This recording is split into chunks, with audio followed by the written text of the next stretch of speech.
also do a little bit of this, and then life is going on beautiful ways. Okay, so hi everybody. Um, storytelling, story in astrology. Hi, Aura.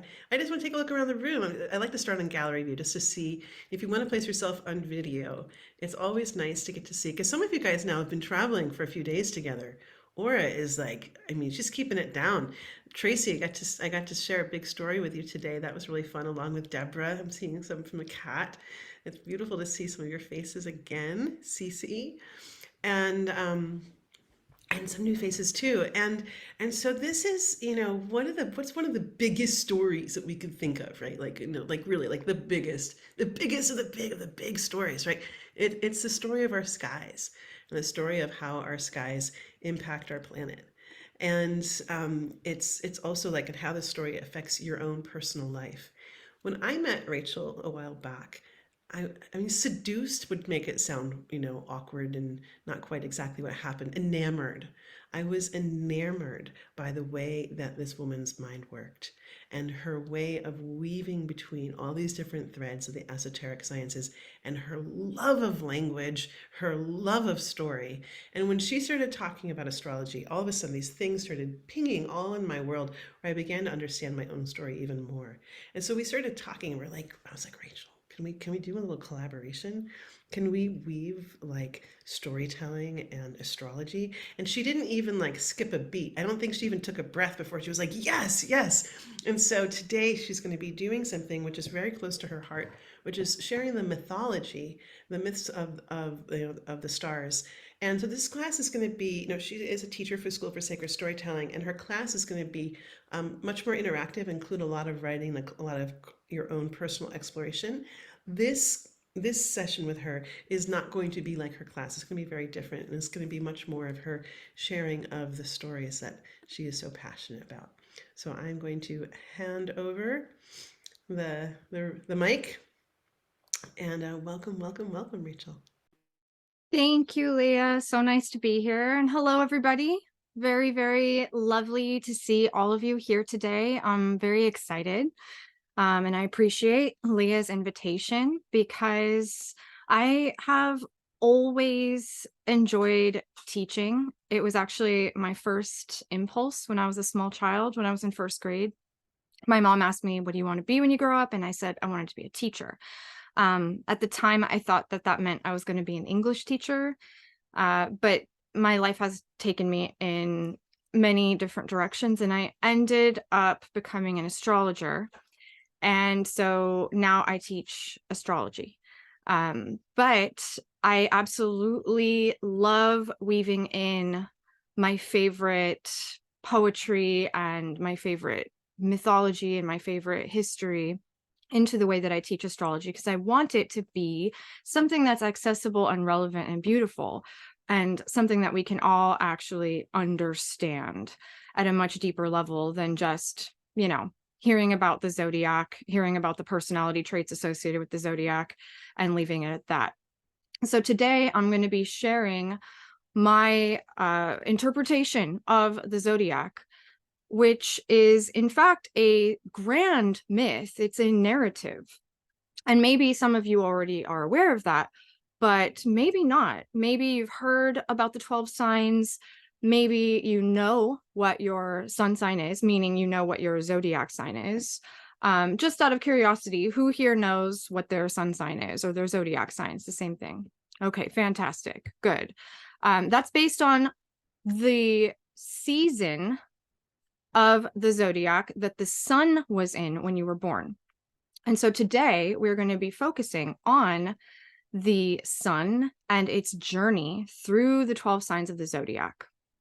And my interpretation of this is that it is not only the story of the sun and its evolutionary journey through the signs, through the seasons, but it is also a reflection of humanity's evolving consciousness. And this really is important to remember, because when you're studying astrology, we are talking about the actual motions of the planets, in this case, the sun, through the heavens from our perspective here on Earth. But we are also talking about how those motions in the heavens relate to our internal experience. And so the best way to look at that is outer space as a reflection of inner space, and inner space as a reflection of outer space. This concept comes from the philosophy of Hermeticism. Hermeticism is an ancient philosophical viewpoint that comes, as far as we know, from ancient Egypt. It may be something that's even older than that, but we do not have historical records to confirm. All we know is that as far as the historical record is concerned, Hermeticism comes from ancient Egypt, and the ancient Egyptians credited their god Thoth with giving them this knowledge. And so from Hermeticism came three sciences: astrology, as well as magic, and also alchemy.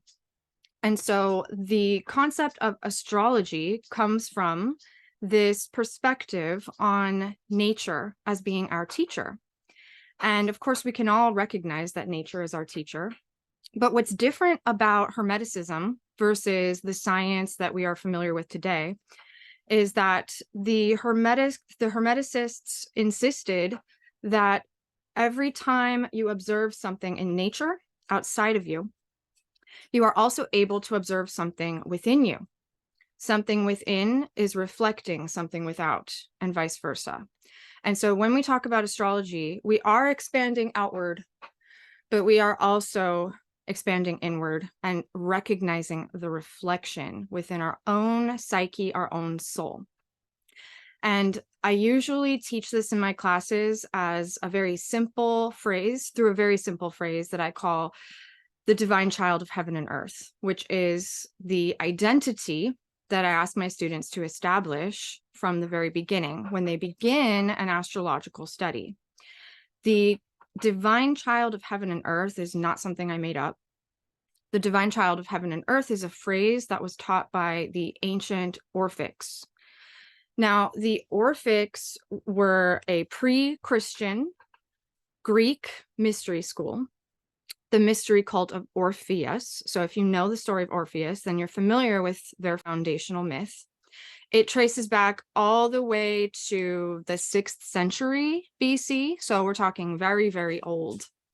But the Orphic mysteries were very concerned with the idea of how one can navigate life properly and also die and not forget who you were and how you lived, so that you could actually move through the underworld and you could evolve to a next level of consciousness where you could retain everything that you had learned in your life and live in a beautiful place that we would call heaven in more modern parlance.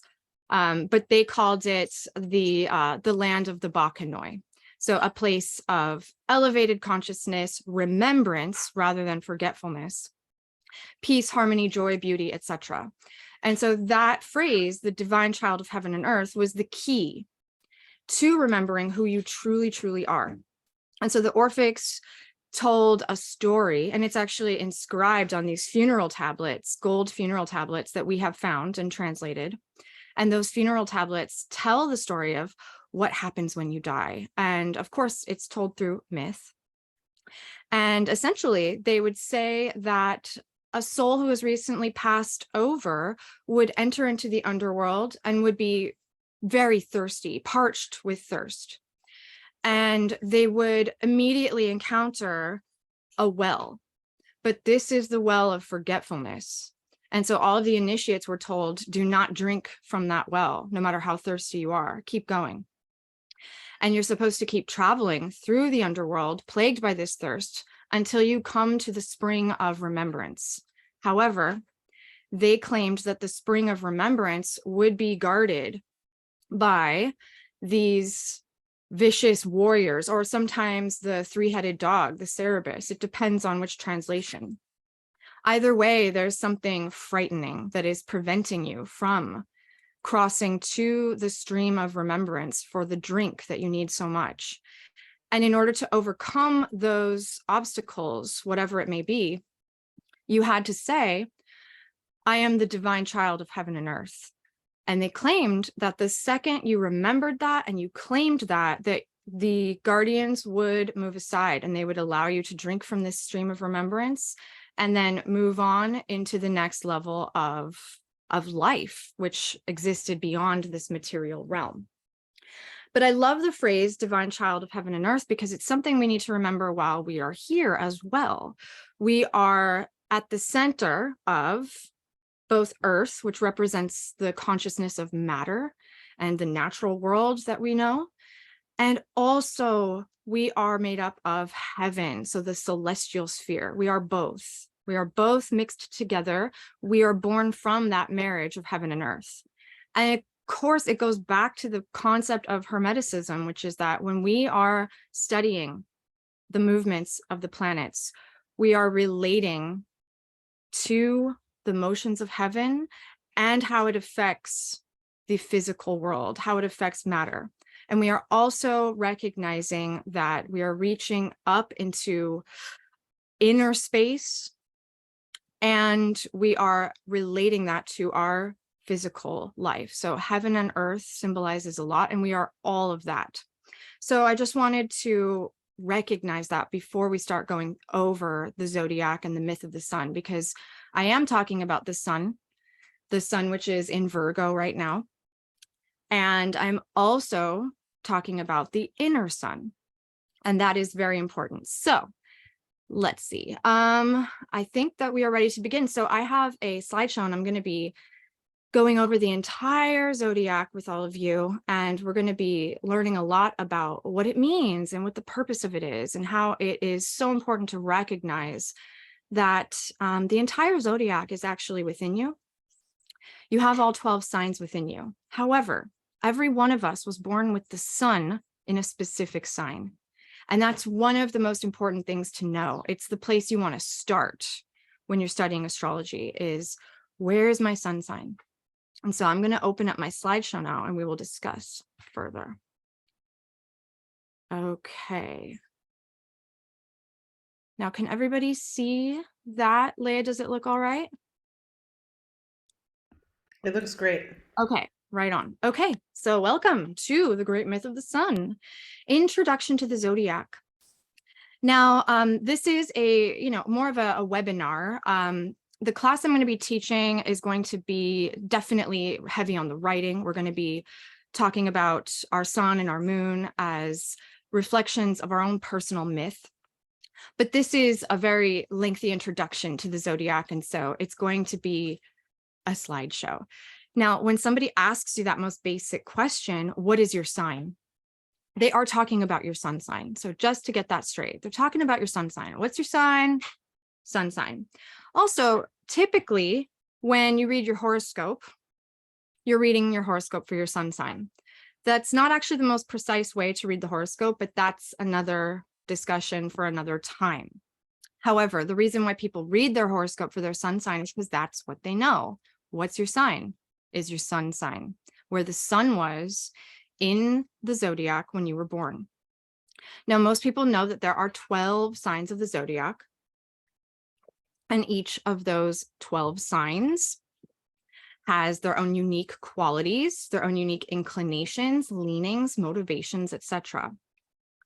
In astrology, there are elements and there are modes, and we're not even going to get into the technical stuff like elements and modes today, but a lot of those attributes that we describe when we're talking about the 12 signs come from those deeper primal elements and the way those elements are activated within the seasons. But what is the zodiac? Because that's what we're focusing on today. What is the zodiac? The zodiac is actually an accurate seasonal calendar, and it describes the rhythm of the seasons from our perspective on Earth. And yes, the language of astrology comes from the Northern Hemisphere. And so if you are in the Southern Hemisphere, I apologize that it is Northern Hemisphere centric, but this language was born from Egypt and Mesopotamia in the Northern Hemisphere. And so it is the seasonal calendar of the Northern Hemisphere, the Earth's graceful dance with the cosmos. Now, unlike the Roman calendar, which we're using right now, September, the zodiac is also a story. It is not just a measurement of time. It is a great myth that describes the sun's annual journey around the ecliptic.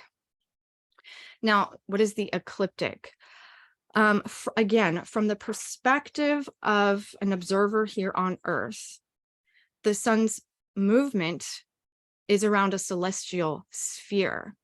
And the ecliptic is the trace of the sun's path against the background of stars. So the ecliptic is in fact an imaginary line, but it is an imaginary line that human beings have used to calculate the motions of the sun and then also the moon and the rest of the planets. And so even modern astronomers use the ecliptic, the invisible path that the sun traces. Now, what we call a year, 365, is actually just one sun cycle through the zodiac. And so even if you've been a materialist, have had absolutely no relationship with astrology whatsoever, nevertheless, your concept of a complete cycle of a year is still a sun cycle through the zodiac. Each of the 12 signs of the zodiac represents a different chapter in the narrative of the sun's epic journey, from birth to death, back to birth. So it is a circle, and therefore is an ever evolving state of becoming. It never ends. It is eternal. It's that state of eternal becoming. And yet it is significantly broken up into different parts of the narrative. Now, this could be like, a basic astronomy lesson with the ecliptic and the year, with ancient ideas thrown in, except that the zodiac is also the story of humanity's evolving consciousness. As I said, it is about the inner space as much as it is about the outer space. So this is the ancient symbol of the sun. You can still see this symbol used in alchemy as well, and it's the symbol for gold because of alchemy. Now, again, astrology is a language that weaves your inner world of feeling and imagination, the psyche, with those outer motions.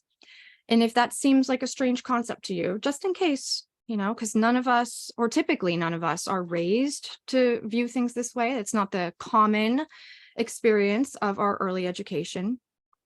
I want you to just consider, without even knowing about the zodiac, how much the movement of the sun from sunrise to sunset actually affects your internal experience. Our behavior changes drastically from day to night. There are physiological measurements that can be made regarding how our energy shifts in response to the changing of the light. But there is also a mood, there's a feeling, there's a tone within that responds to the rising and the fall of the light in each diurnal and nocturnal cycle. So when you think about how differently you live from day to night, that is the first foundational step in understanding astrological consciousness. And then when you think how differently you actually live and feel and think in summer versus winter. I know in the modern world, we have tried to erase as much of that variation as possible through artificial light and temperature control, but nevertheless, we respond so differently to the consciousness of summer versus winter. That's all in response to the shifting light of the sun. And it's so much more than just changing your clothes, because your internal world changes. So astrology is that study and that practice of acknowledging the shifting light of your inner world. Now, the sun in astrology is the beginning. This is where we want to begin. The planets describe different layers of your inner world, but the sun is the center, just as the sun is the center of the solar system. We call it the solar system after Sol, the sun. It's the source and sustenance of all life on this planet. And in the sun, we observe ceaseless generosity.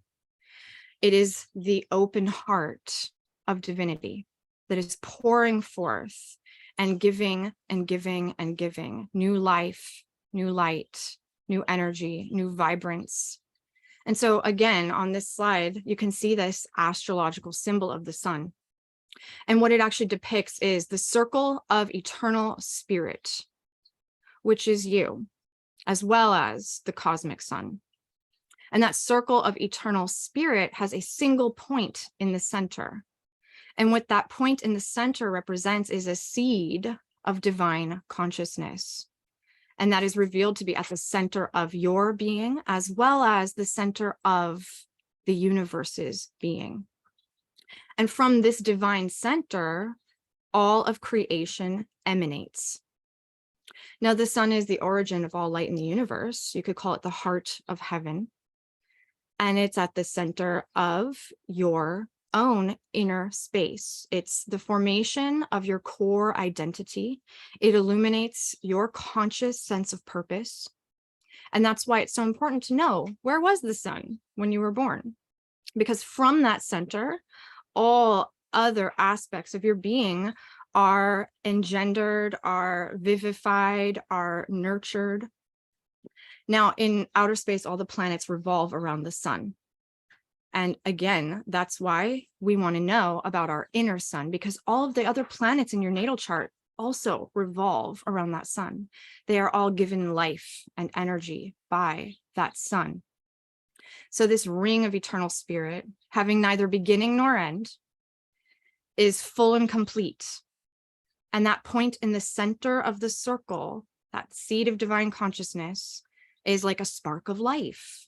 You could even see it as a seed that's in a cosmic womb, ready to be born again and again and again. And that is what the Zodiac is the story of. The sun's birth and rebirth again and again.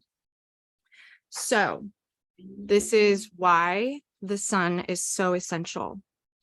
And another really important thing to recognize in the sun as an esoteric symbol is that what it really means, what it really points to, is the ancient concept of the logos.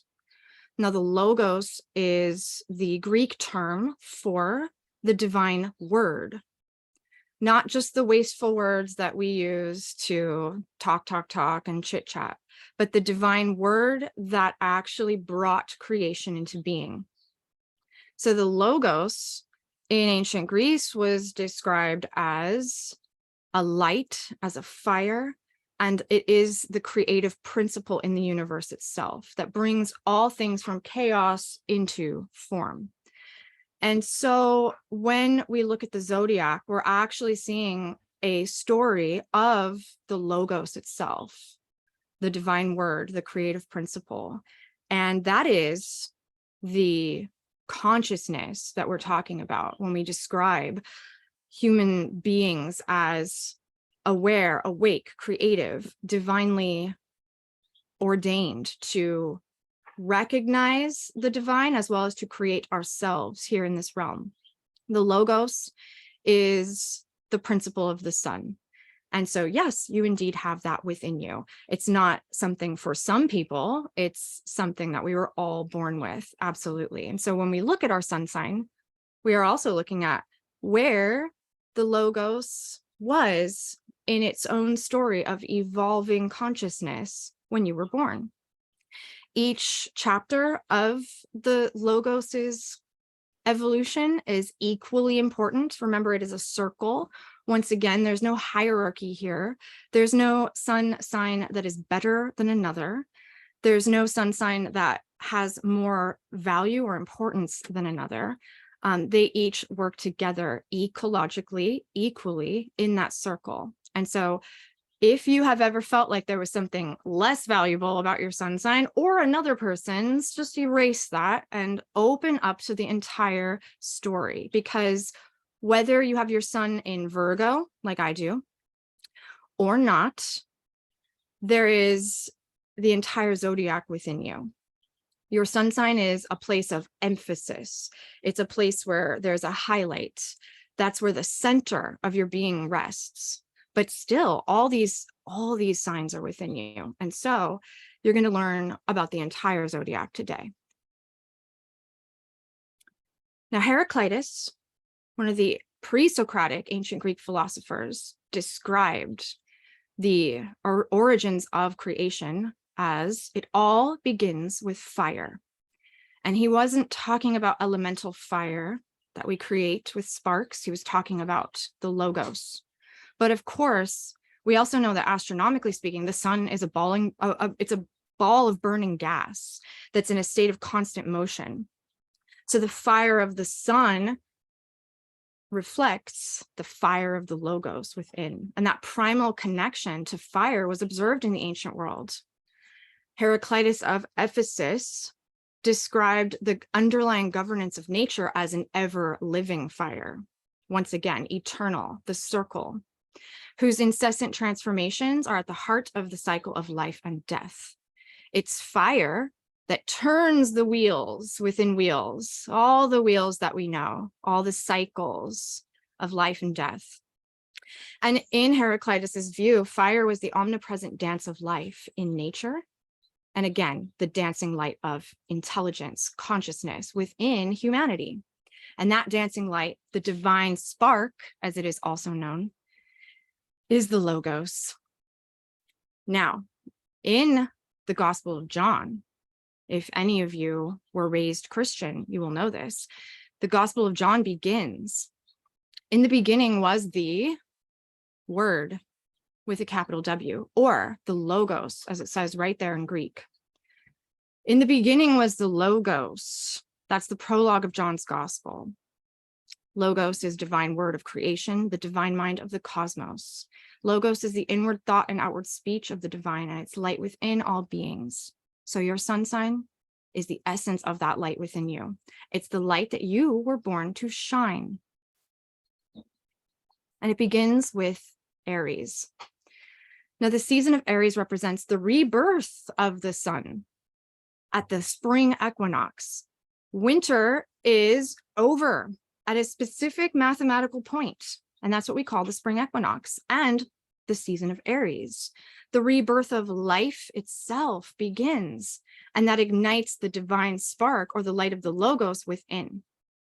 When the equinox arrives, shifts light, and it heralds the arrival of a new zodiacal year.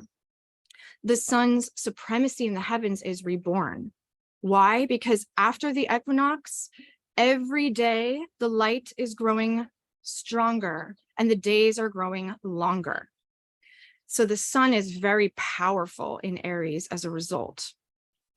In Aries, which is a fire sign, the pulse of everything in creation quickens. And like the earth itself, there's something within you that becomes awakened and aroused into action. Now, in order to be reborn out of darkness, out of winter, the sun in Aries is characterized by the ram. And you could see this ancient glyph looks a bit like a ram's head. And the ram's head gives you an idea of what it takes to begin a new year, what it takes to be reborn from darkness. The budding head of the ram has the fighting spirit and the desire for individuation, that part of you that says, I am. The sun in Aries is characterized, therefore, by that struggle of birth itself. The power of the ram's head is observed in everything. It's in the blades of grass that break through the hard, cold surface. It's in the beaks that are pecking themselves out of shells. It's in the bloody head of a child crowning through the birth canal. The sun in Aries awakens that courage and that strength to be born. And the reborn fires of the sun in Aries have never burned brighter than through the figure that you see on screen, which is the great Renaissance genius, Leonardo da Vinci. Now, the Renaissance, by the way, that word translates to rebirth. So it's quite synchronistic that one of the greatest Renaissance figures was, in fact, in Aries. Sigmund Freud said that he was like a man who awoke too early in the darkness. while the others were all still asleep. That's what the sun in Aries is all about.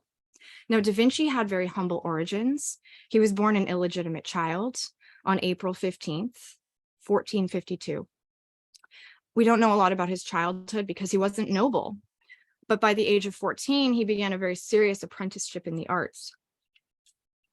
The season of Aries, representing the sun's rebirth and the rebirth of the Logos, was reflected in the way that he lived. Leonardo da Vinci has represented for more than 500 years now, he's represented the gold standard of the archetype of the Renaissance man. And what that means is that he demonstrated boundless talents for sculpture, painting, linguistics, botany, zoology, anatomy, geology, music, architecture, invention, engineering. Consciousness was running amok in him. He could not find anything that he wasn't great at. His mind was the Logos unbound. And he wove consciousness together with this sort of innocent enthusiasm because he had a beginner's mind, because he was recently reborn from darkness. And so everything was fascinating. And the light in his mind was intellect and imagination. So important to remember. There's no separation between those two things when you're looking at the wholeness or the circle of consciousness. And so he could conceptualize inventions that we use today, like the bicycle and the airplane, many centuries before their time. Now, the Logos evolves in the next sign. And it takes all of that fire, that ever-living fire dancing through all of creation, and it mellows out. The sun in Taurus arrives in the middle of spring. And we think of this as a time where that igniting life and flame, that lust for life in Aries, settles down a little bit. It starts to hold a pattern. It sinks into the element of earth, which is what Taurus is associated with, where consciousness is perceived as vibration or the hum of life that's stirring deep inside the earth in mid-spring. The transformation of fire into earth slows things down because earth is dense. And that allows the Logos to evolve the consciousness of the senses, which are patient, which drink in the magnificent beauty of life. So those born with their sun in Taurus have deeply sensual awareness. They really, truly appreciate the beauty of life. They also are associated with the archetype of the bull, which you can see the symbol of Taurus is associated with the bull. This is an ancient symbol of fertility. So it is recognizing that the earth is coming alive, that everything is flowering, that the bees are buzzing, but it is also a representation of the strength of the plow, because astrology comes from ancient agricultural people. And so the strength of the bull to pull the plow, which is absolutely necessary for cultivating the earth, cultivating a wasteland into a pleasure garden, that's what the bull represents. And so the freshness of that early spring now steadies into this groove, and it invites this calm and this peace that rhythm and repetition summon. If any of us ever really want to get work done, we have to find a groove. We have to find a rhythm. And this is why people used to really sing a lot when they were working, especially together. There's no way to really get into your groove if you can't find the rhythm, and rhythm naturally comes out as music. And so Taurus has long been associated with that rhythm as the Logos sinks into matter. Now, the figure that I've chosen to demonstrate Taurus is actually Ella Fitzgerald, because Ella Fitzgerald had her Sun and her Venus and several other planets in Taurus. And her voice really evokes that deep, sensual beauty of the Sun in Taurus. And you can imagine that the voice emerged from something so deep and primal and natural within her, because it's like the wisdom of the earth itself.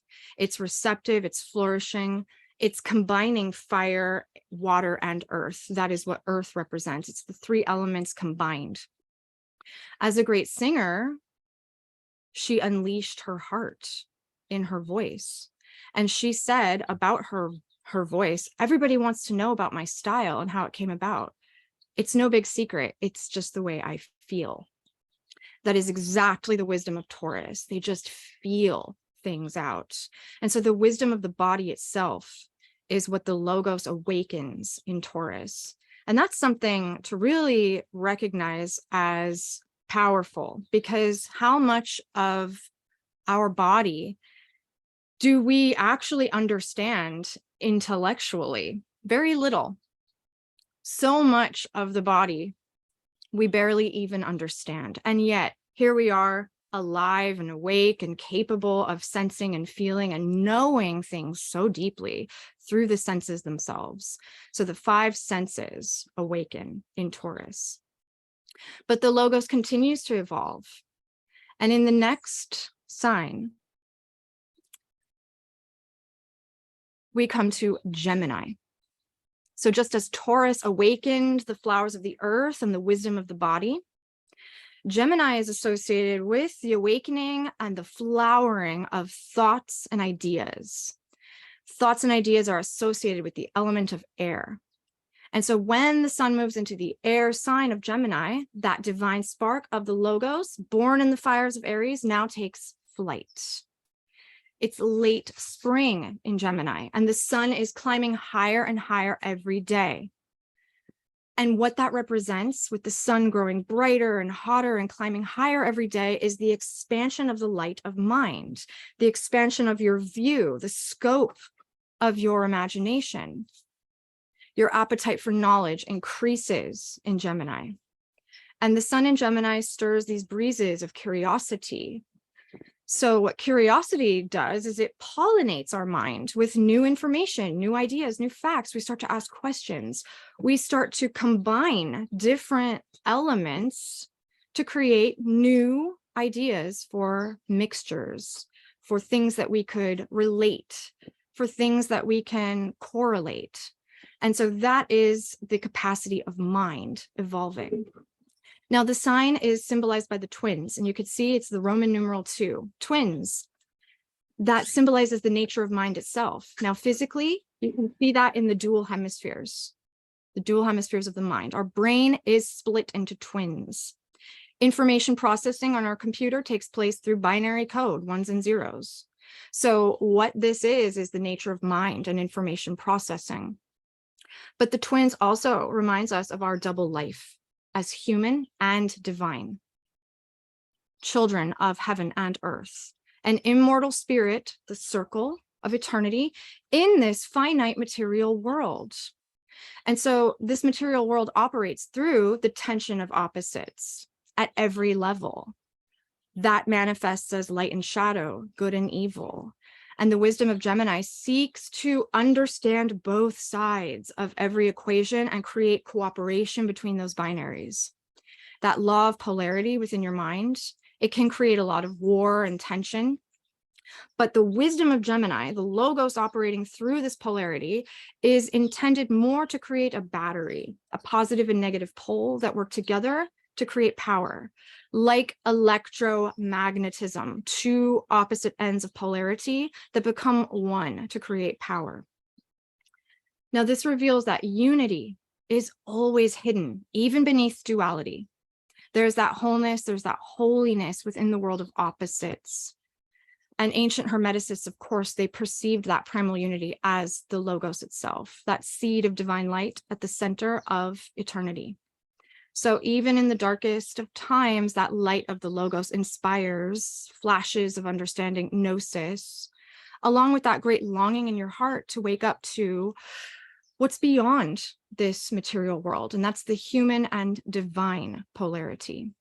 But I want you to imagine that Gemini is like a dandelion puff exploding into the air and sending thoughts and ideas all over the place, expanding in every direction, pollinating new ideas, pollinating knowledge, disseminating ideas. Now, the nature of Gemini flies freely between worlds. And mixing and mingling the dust of many worlds creates the syncretism of cultures, learning different languages, learning different flavors, colors, all kinds of things to mix together to create new ideas. Now, I chose the iconic Judy Garland for the sun in Gemini because she really embodied that human and divine quality, in my opinion. Not only that, but she was a woman of two names. She was born Frances Ethel Gumm, June 10th, 1922. And she rose to become a part of American mythology, I would argue, as Judy Garland, her more divine counterpart. She was also recognized for being unusually precocious from a very early age, a very active mind. And she was able to cross-pollinate so many different sounds, bringing them all together despite her youth with tremendous supernatural vocal abilities. She was signed to MGM when she was only 13. And they were the ones that turned her into Judy Garland because of that gigantic vocal range. And she was like that ever-climbing Gemini sun, encompassing all those styles and all those sounds, vaudeville, jazz, Broadway, and great ballads. And because her voice was able to be transmitted through the airwaves of radio, film, and television, she became one of the most influential stars of the 20th century. People can't even be famous like this anymore because of the way that media has changed, but she was an icon in her time. Now, the Logos continues its evolution when it arrives at the solstice. Now, the term solstice actually translates to gateway of the sun. And the summer solstice, which begins the season of Cancer, is when the sun reaches its peak. It's at the top of the sky, the apex of the heavens themselves. And so after the solstice on June 21st, the sun begins its slow descent into the ripening beauty of summertime. Now, the symbol of the crab describes how the sun begins to walk backwards following the solstice. So if you've ever wondered, why is Cancer the crab? It's an image of the sun beginning its slow descent following its apex at the solstice. When it crosses through its gateway, beginning the season of Cancer, all those high-strung, overly mentally active qualities of Gemini become washed away by the waters of this season, water sign Cancer. And Cancer is this watery realm. It's an oasis in the zodiac. It's where the sun takes a rest after its long climb. Now, whenever we go on a long journey and we finally reach our destination, what do? We absolutely take a rest and we begin to relax and yield and maybe even daydream. So here is where the light of the Logos, having been reborn in Aries, awakened its senses through the body and developed the mind. Now the Logos seeks to know something deeper and more mysterious, which is the nature of the soul, that ineffable quality that lives within, that we can only know through dreams and through memories. Dreams and memories being a fluid realm like water itself. And so Gemini expanded your mind, gathered information, but now Cancer deepens into the capacity to reflect upon what we have learned. Rather than just grabbing more and more data, grabbing more and more ideas, we take a pause to reflect. And that's why the solstice is one of the most sacred times of the year, because as the sun yields its supremacy in the heavens, it's no longer climbing. It yields to the moon, to the night. It begins to pay attention to what is within the depths, what's in the darkness. And in the heavens above, the moon actually reflects the light of the sun. And so your capacity to remember, your capacity to dream, your capacity to make sense of anything that's happened to you or to your ancestors comes from that reflective consciousness of the moon itself. So the moon represents memory. And memory is, as we all know, a very fluid and living realm. Without memory, we cannot learn. Without memory, we cannot heal. And without memory, we cannot create. It's very important to remember that the ancient Greeks described memory as being the mother of the 9 muses, meaning that we have to be able to reflect and remember in order to create anything. That's the wellspring of our creativity. So all arts and sciences are the flowers that blossom from reflection, feelings, observations, experience.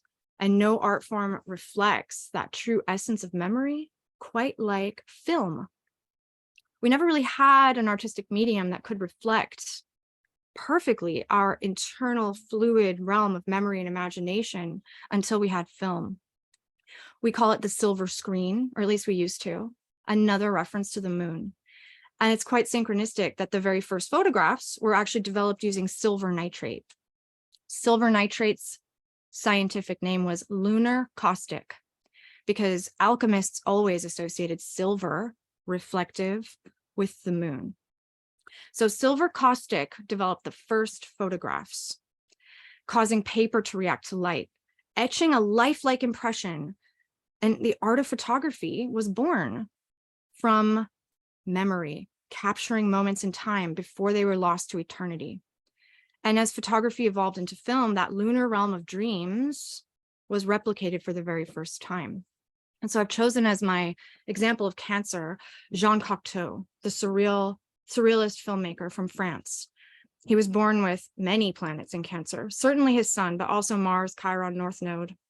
And he said, art is a marriage of the conscious and unconscious, which is exactly what the season of Cancer is all about. Now, Cocteau was an archetypal artist. He was a Parisian aristocrat. He lived openly as a bisexual. He was addicted to opium. He was a scandal. And his life of tragedy led him to create a very fantastical dream world in his poetry and in his films. From his perspective, a film is not the telling of a dream, but a dream in which we all participate together through a kind of hypnosis. He's remembered because his films are transcendently beautiful. They're portals into this glistening, surreal realm where the heart of primal myth and romantic longing is discovered. And he also did a series on Orpheus, actually. He did a 3-part film series on the myth of Orpheus, just to bring it back full circle to the ancient mysteries. Now, Cancer evolves our ability to reflect, to rest, to heal, and to create. But where does the logos go from there now that we have remembered who we are, now that we have put an emphasis on the depths of our soul? Well, the next season is Leo. The season of Cancer evolved that light of the logos through reflection, nurturing our inner world. But in Leo, the sun enters the next fire sign. And it takes all that depths of soul and all that history and radiates it outward to shine in the world as the light of self, with the capital S, self, knowing who you are and what you're here to do. So I want you to think about the conditions of Leo season in the Northern Hemisphere. Again, the sun is descending very slowly. And that tilt in the middle of summer makes the sun very hot. And so life is rich. Everything is flourishing. Everything's hot and green. And yet that sunlight is beginning to wane inch by inch. You don't really perceive it, but the daylight is yielding to the night even further. So why does the sun, the ruler of heaven, find its place of rulership in Leo when the light has begun to decline? What good does that have for the sense of self that we're all here to develop? Why would any ruler establish a throne upon an arc of descent? The response to this fact is the reality that the decline of the light actually creates a pang of loss. And that pang of loss realizes that the life is finite. Life is finite. There's this dire need for purpose and meaning when you realize that you're not going to be here forever. You don't actually have all day. And therefore, the heart of the story of Leo is that first knowledge of eventual death, of impermanence. And what that demands is the presence of your being, full presence, courage, and also to live with heart, which is what courage actually means. Courage means to be heartful in French. So if you think about it this way, if you've ever experienced a moment where you realized it might be your last with a person or a place, this may be the last time I'm ever here, the last time I ever see this person, it heightens the meaning. It heightens the purpose. It heightens the sensation of being present and being alive. And that is exactly what the spirit of Leo is all about in life in general. There is this sense of living with that purpose. All that extra vibrance produced by the hint of loss is the reason why you are willing to act from the heart. You don't waste time. So that is the wisdom of self. It requires that urgency to really come forth. And that's how the sun in Leo acts upon your spirit. Now, to be full of heart is the definition of courage. And that's why Leo is symbolized by the lion, who is a courageous being. Everyone respects the lion for its courage. Absolutely. And so when you call yourself a lion, what you mean is that you are fierce, you are present, you are fearless, and therefore courageous. But it is not merely to be destructive. It's a concept of living with full heart, the heart that it takes to be yourself, to know yourself, to be true to yourself. So the sun in Leo asks you to be true, to listen to your own heart, to act upon your own conscience. And that's a rare gift. So when you're born with the sun in Leo, you have a real propensity and a capacity to do this and to show others how it's done. You live as though this is your last sunset. You dive deep into the creative power that you learned in Cancer and bring it forth for others to enjoy. The sun in Leo is a benevolent image of rulership. It inspires us to live in this world as though we have great purpose. Now, the sun's transit through Leo also reminds us that we have a light that's worth sharing. Absolutely. Wherever our sun sign may be, that's the light that we are here to share. Now, the figure that I chose to represent the light and the shadow, the great rise and the fall of Leo is Napoleon Bonaparte. He said, if I had to choose a religion, the sun as the universal giver of life would be my God. He just said it because he's a Leo. Napoleon consciously performed the role of hero, then the role of emperor, and eventually he performed very dramatically the role of exile when his fall occurred. Whether you see him as a hero or a villain, and he was both, he lived as though he were a mythic figure. He saw history as a fable. This was a quote of his, and he knew his role in that fable. It's that mix between light and shadow, fact and fiction, that makes fables and legends. Now, he was born on August 15th, and he had that flair for being famous. He lived as an icon of the spirit of romanticism, which is why it's so important that I chose him because of this. For whatever his human flaws were, as an icon, he represented to all of the romantic artists and philosophers, he represented that spirit of romanticism, which was freedom from the Enlightenment, freedom from monarchy, freedom from dogma. And he represented the movement towards democracy, the movement towards something greater, something very futuristic at the time. He also said, if you build an army of 100 lions and their leader is a dog, in any fight, the lions will die like a dog. But if you build an army of 100 dogs and their leader is a lion, all the dogs will fight like a lion. And so he really recognized that supremacy of the role model, being an icon, as a very important uplifting to others. And so that is what Leo really represents, inspiring others with the courage that's inside. His fall from grace was very dramatic as well. He became a tyrant. He was just a man, and he was exiled. So that hero of the people rising to, represent the dream of fairness and equality, and then falling, that is a very dramatic story. And the arc of his story's development is one that corresponds to the sun, which rises and then also falls.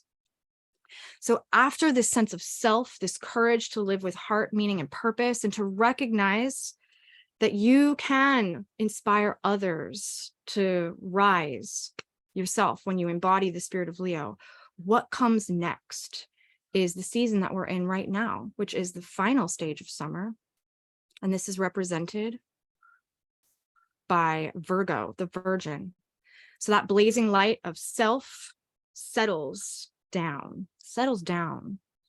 because this is an earth sign. And once again, as the fire of Aries settled into the earth of Taurus, the fire of Leo also settles down into the earth of Virgo. You can imagine that that fire settles into your heart as a flame of conscience.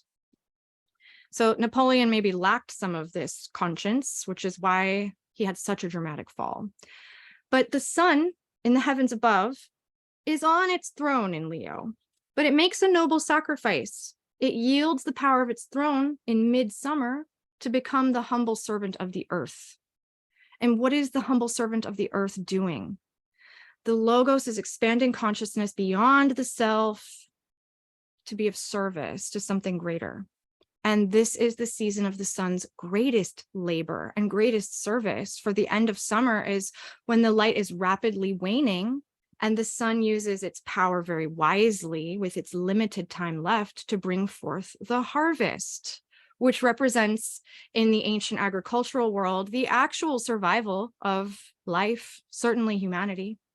So the sun in Virgo is coaxing all the fruits to ripen. It doesn't have time to be focused on the self so much as it is focused on what it can do to be of service, to make sure that everyone is fed, that all the life is brought forth, everything is ripened.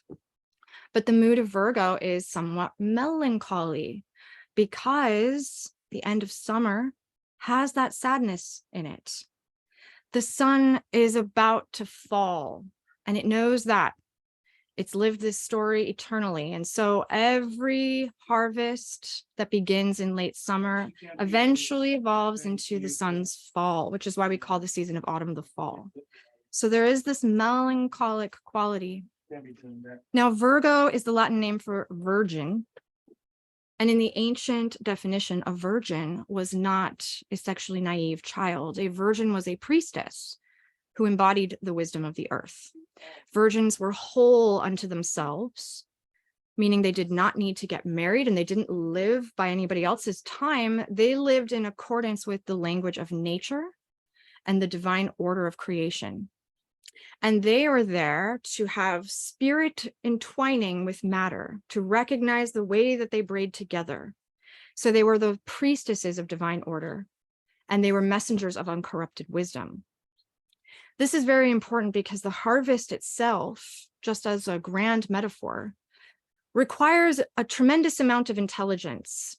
There is fruit falling, there's so much abundance, but it will all go to waste if you don't know how to gather it, store it, process it, if you have no knowledge of how to keep the seeds for next year. And so the labor of the virgin is devotional. The Logos shines through the virgin's gaze also as a very diagnostic sense of things, looking for flaws, mistakes, sorting bad seeds from good seeds, uncovering the root causes of disease, should there be any, diagnosing if there was blight this year, how can we prevent it next year? And so the virgin, being pure, whole, representative of divine order, is all about purification and refinement. Let's refine our agricultural skills. Let's refine our knowledge of nature. Let's refine our knowledge of the earth so we can also create medicine. So coaxing the healing powers of the earth is what medicine is. And so Virgo, the virgin, is the medicine maker. Now, the light of Virgo really shines through the romantic author Mary Shelley.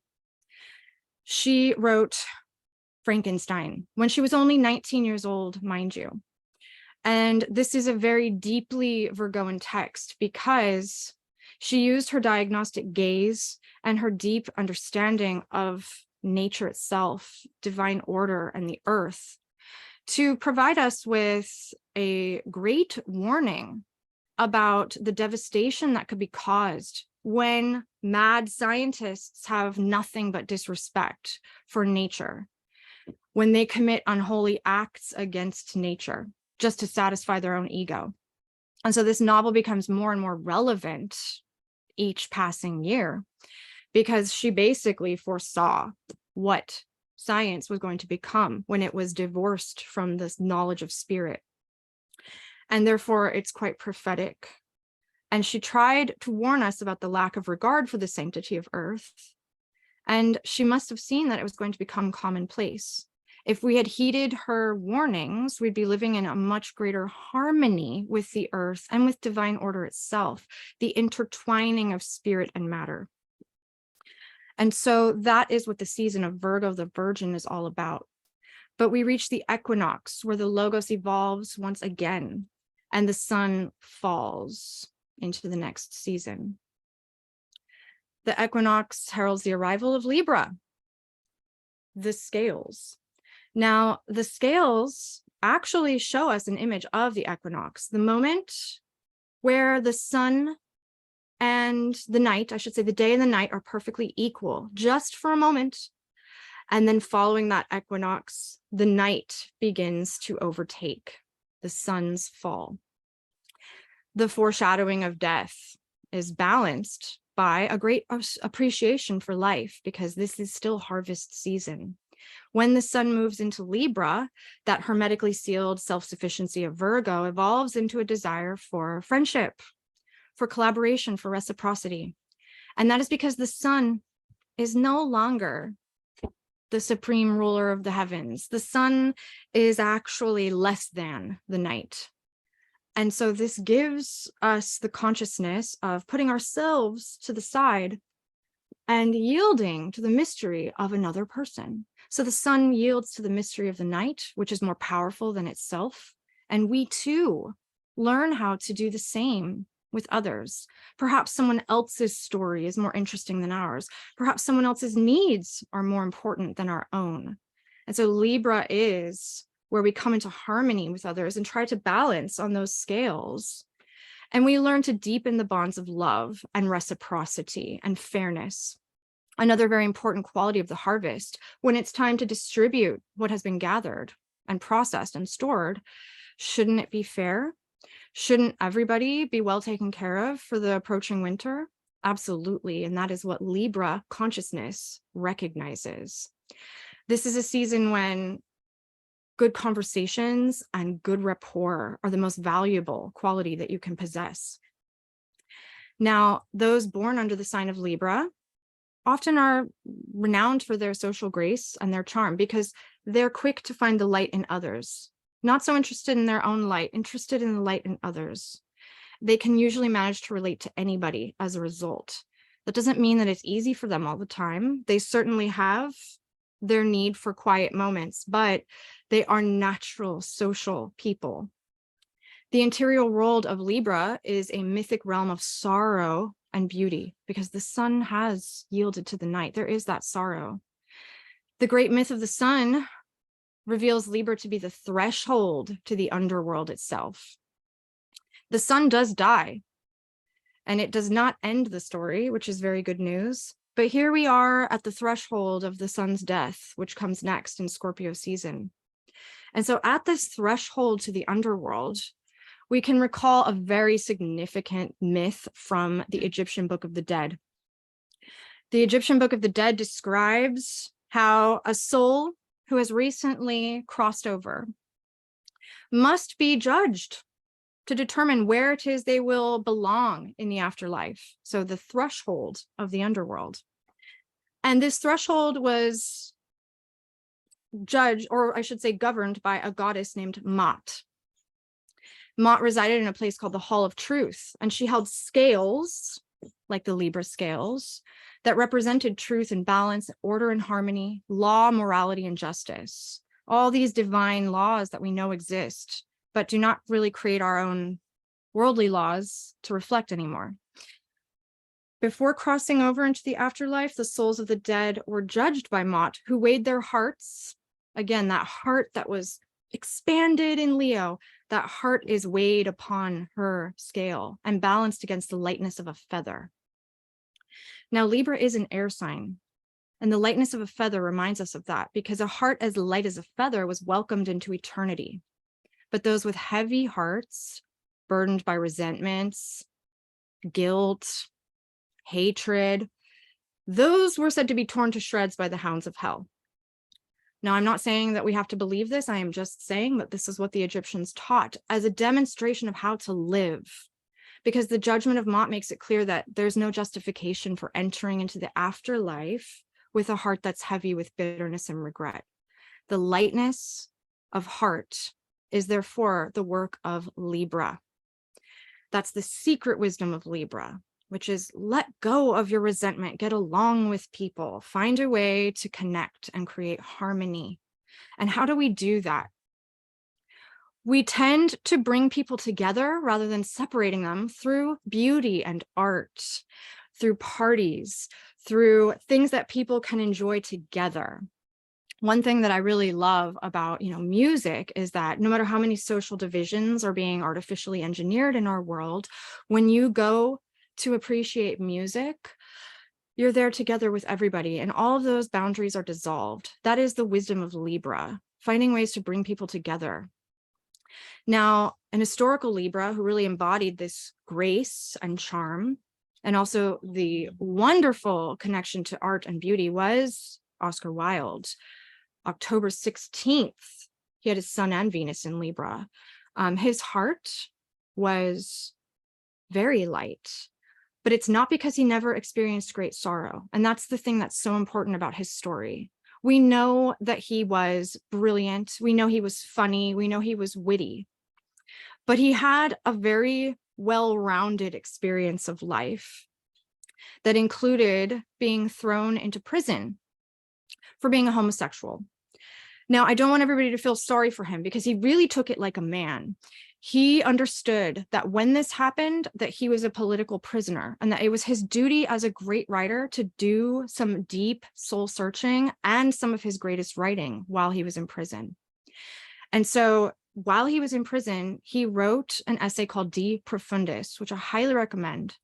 It's one of the best things he ever wrote.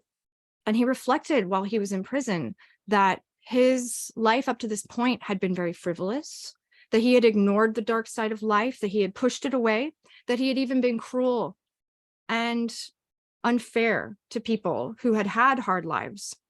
But something about prison showed him that it is in sorrow that we find true beauty. Life's not always fair and pleasant, but sorrow awakens the soul. And so his beautiful essay, De Profundis, is about the awakening of his soul, and also his capacity to actually forgive those that had put him there, to forgive himself for having been so foolish, to forgive the things that he had done to others. And it opens with very chilling lines, and I will share them. He said, "Suffering is one very long moment. With us, time itself does not progress. It revolves. It seems to circle round one center of pain. But at the end, he said, it was, of course, my soul in its ultimate essence that I reached. In many ways, I had been its enemy, but I found it waiting for me as a friend. When one comes in contact with the soul, it makes one simple as a child, as Christ said one should be." So this is the lightening of the heart. That is exactly what Oscar Wilde experienced in prison. And not only that, but he shared it with us in his own writing and his own art to help us do the same. And that is the work of the threshold of the underworld when the sun first falls. But the Logos continues to evolve even in death, which is the next season of Scorpio. After the autumnal equinox, the days have grown very dark and cold. There may still be some harvest to gather, but there's certainly nothing new growing. Life has receded. It's shriveling and it's going back into the earth. The branches are bare. Everything's becoming hard and unyielding. And yeah, the chilled hand of death now rests upon the world. And when the sun slips into the dark waters of Scorpio, we call this the sun's journey through the underworld itself. Everything's pale. Loss is felt everywhere. because the sun can no longer brighten our mood, and it can no longer give life or ripeness or color to anything. And so this is a moment in the year where we may be feeling regrets. We may wish that things could have been different. The past kind of consumes the future because the underworld represents the past. The wisdom of Scorpio offers you two choices. You can either rage against the dying of the light, or you can break on through to the other side. The season of death summons primal fear. This is why we celebrate Halloween, because we are trying to produce catharsis in terms of facing our primal fears of death. The sun sinks into the underworld, and in some ways, a struggle comes to an end. There's a relief in just letting go and surrendering and allowing whatever is next to reveal itself. Now, Scorpio season is also an initiation because it reveals how death makes room for the future to come. Rotting leaves will be reborn as the darling buds of May. The black earth devours and disintegrates all the bones and the ashes of the past, which nourish the soil for the future. And so the wisdom of Scorpio is not that death is final, but that we must let dying things die gracefully in order to continue the cycle. Loss is your greatest teacher and inspires that gratitude for everything you still have to hold. Now, in the darkness of the underworld, the sun in Scorpio nevertheless burns, no longer giving life to the world without, but it does provide light as a guide for this journey within. And I've chosen the poet John Keats, the romantic poet John Keats, as a great example of a Scorpio, because he was a great poet whose life was touched by constant death and tragedy. He lost his whole family. He lost his father when he was 10. He lost his mother and his brother to tuberculosis. And for most of his young life, he died at like 26 years old. For most of his young life, he himself had tuberculosis and so was ill. He fell madly in love, and his love letters are some of the most romantic things you can ever read. And yet he knew the whole time that he was going to die before he could truly be married and have a family. He also became a famous poet, despite the fact that he wasn't an aristocrat. He was a working class boy who was apprenticed in a surgeon's hospital, sawdust on the floor, no chloroform, sawing limbs off, horrific stuff. And he wrote poetry by night after a long, hard day at work, sawing limbs off. And nevertheless, he became one of the most celebrated poets in England. And so he had great love and great fame, but he was dying.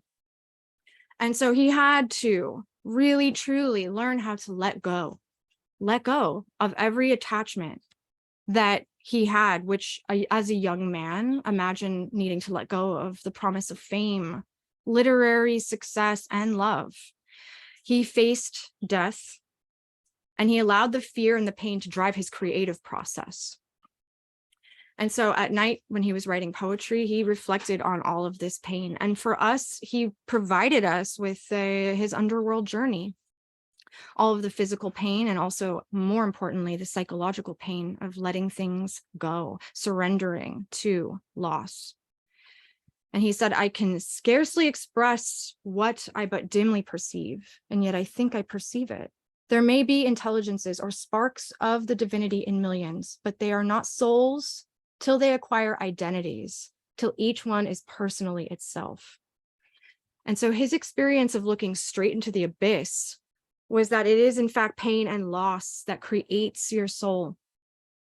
He called it the veil of soul making. That was his word for the realm of death. And he believed that all humans were born with divine sparks. He believed that they were here to develop those divine sparks into fully formed souls, but that the human heart must endure suffering in order to do so. And he said, do you not see how necessary a world of pains and troubles is to school an intelligence and make it a soul, a place where the heart must feel and suffer in 1,000 diverse ways? And so when he died, actually at 25, I believe, when he died at 25, he asked for them to not put his name on his gravestone. And the reason why, he asked them to just put his name was writ in water, because water is ever-changing and formless, and he had succeeded by the age of 25 in letting go of, surrendering his egoic attachments, because he felt that he had created a soul. He was no longer afraid of death. And that is the real wisdom of Scorpio. It is absolutely true that each one of us will die and we'll have to go on this journey ourselves, but there is also the miniature cycles of every single year where we have to release our attachments. We have to surrender to loss and let it make us into something far finer and more beautiful than we could have ever been before. The veil of soul making is what Scorpio is all about. And the logos continues to evolve, and the light is growing dimmer and dimmer outside. And yet, when we arrive in the season of Sagittarius, something major shifts. Despite the fact that it's not any warmer, in fact, it's colder. It's not any lighter, in fact, it's darker. The spirit of Sagittarius, the final fire sign, represents conquering death. This brings us the knowledge of eternal life. The spirit has survived the underworld, the soul has been created, and now it leaps upward into an open sky. But the open sky is within, and that light that we are all celebrating in Sagittarius season is not outside, it's within. It's the light of the spirit's eternal flame. It's the Holy Spirit. And so this is the first time in the Zodiac where we no longer are bound to the external reality. Instead, we are paying more attention to what's going on within. The illumination of death becomes illumination of the afterlife in Sagittarius. And with the fear of death conquered, there's tremendous passion, joy, courage, generosity, and light that's emanating from our hearts. And this is why we celebrate the solstice coming up during Sagittarius season. This is all over the world. It's a universal holiday.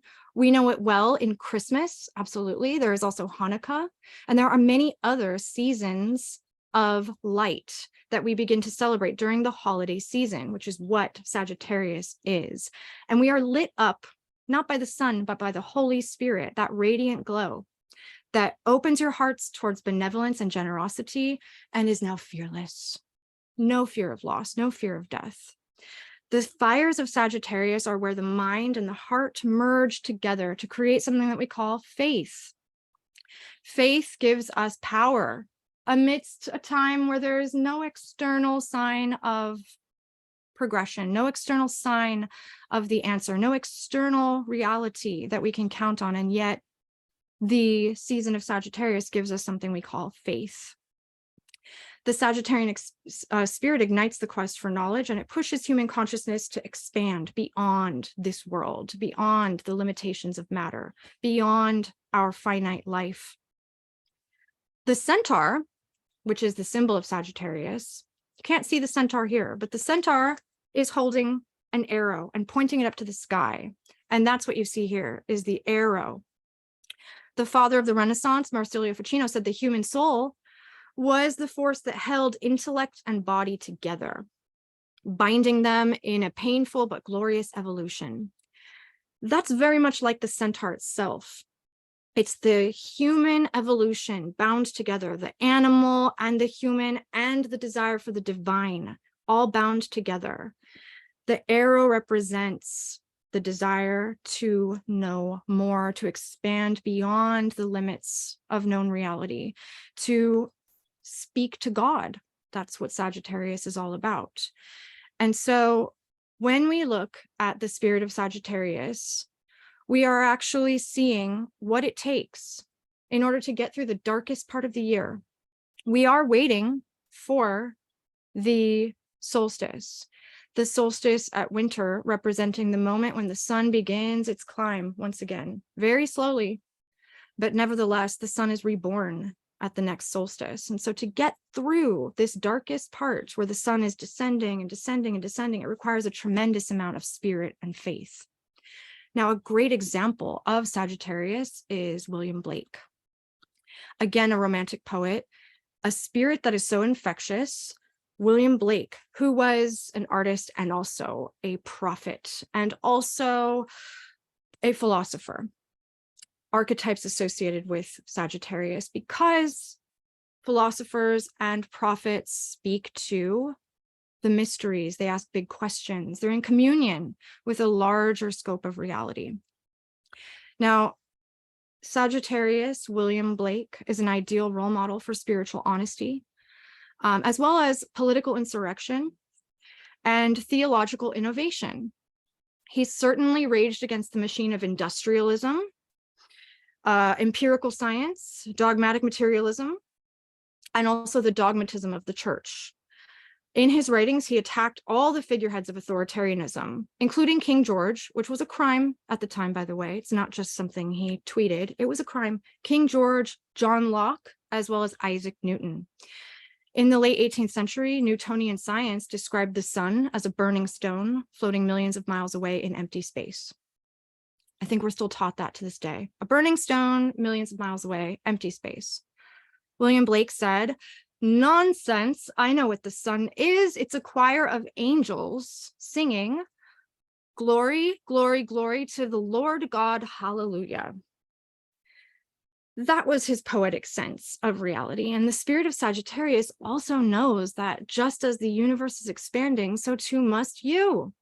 In your life, expansion requires continuous evolution of your beliefs and your assumptions. One of Blake's lifelong missions was to free the human soul from the cult of reason and instead to live by true faith, not blind faith, true faith lit up by the light within.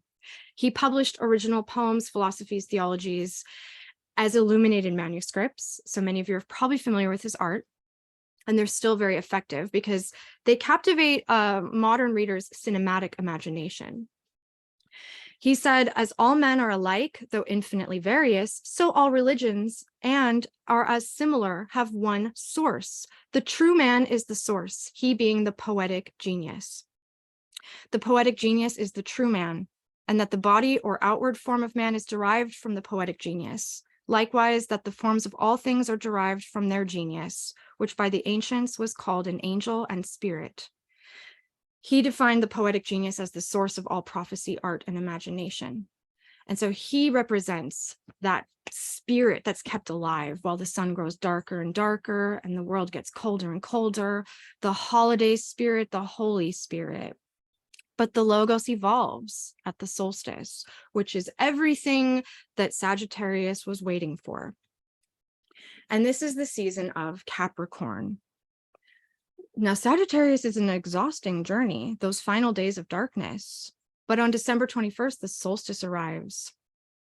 Like the summer solstice being the sun's apex, this is the sun's nadir, or its deepest descent. But following the solstice, the sun climbs slowly, inch by inch, back up. This is a universal moment of celebration. This is what the Romans corresponded to Christ's birth. Prior to Christ's birth, this was the birth of Mithra. And there are many other great myths and stories that correspond to the sun's birth.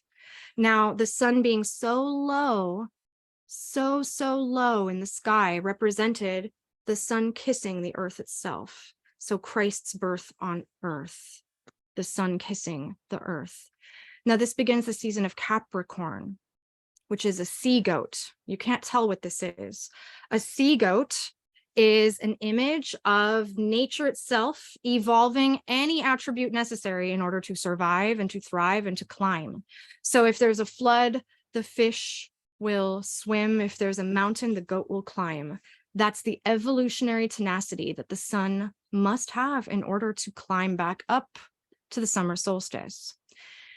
In the Northern Hemisphere, Capricorn brings the beginning of winter. And the sun is underneath a lot of gravity. And so there's this struggle, there's this heaviness, there's this weight, there's this pressure on the sun. And that is something that Capricorn really represents, because the mythos of Capricorn is the story of the spirit's descent into matter. There is the story of Christ's birth, but there is also resonant within your story the moment when you, as an eternal spirit, became bound to this body, which is weighed upon by gravity and time and space. And that is exactly what Capricorn is about, that heaviness when light is condensed into physical form and bound to earth. The traditional holidays, Christmas, represent a celebration, however, because the light is returning. It will be a struggle, but there is the promise of the return of life. And the esoteric scholar Manly P. Hall said Christ's birth represents the day when divine love was made flesh. That story is meant to represent your birth as well, something to remember. When divine love is made flesh, you can actually be born. Now, the story of Christ was blended with other solstice festivals, like I said, Mithra. And it's worth looking into how many different solstice holidays there are. But in ancient writings, human souls in heaven were described as being like clouds. They were wispy, vaporous spirits floating above. And then those clouds would condense through their own desire to live upon the earth. And eventually, they would grow so heavy that they would become born here on earth. And that's the experience of Capricorn. Once an ethereal spirit, now a heavy physical being. And in esoteric philosophy, the tropics of Cancer and Capricorn, still on the map, were actually metaphysical portals. So the Tropic of Capricorn was where the spirits were said to descend into matter. And you can think of it as like a kind of distillation process of souls descending from heaven into earth and ascending back up from earth to heaven. And so Capricorn is all about the desire for the soul to ascend. Once bound to this heaviness, once bound to this heavy place, the natural desire is to leave. It's really heavy here. Let's get back up to where we come from. So Capricorn is the homesickness of a soul from heaven who is now on earth, and the desire to ascend. If you hear a lot of pop culture astrology, they will tell you that Capricorns are all about corporate power, corporate ladders, climbing, getting to the top. That is true, but it's not necessarily all about, obvious things like worldly power.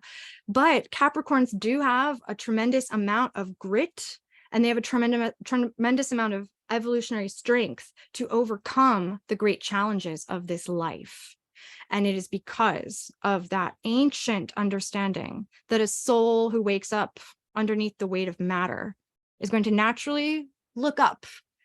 And they are given the strength and the fortitude and the grit and the evolutionary tenacity of the goatfish to find their way back home, to navigate whatever life throws at them and make it happen. Because the sun must rise.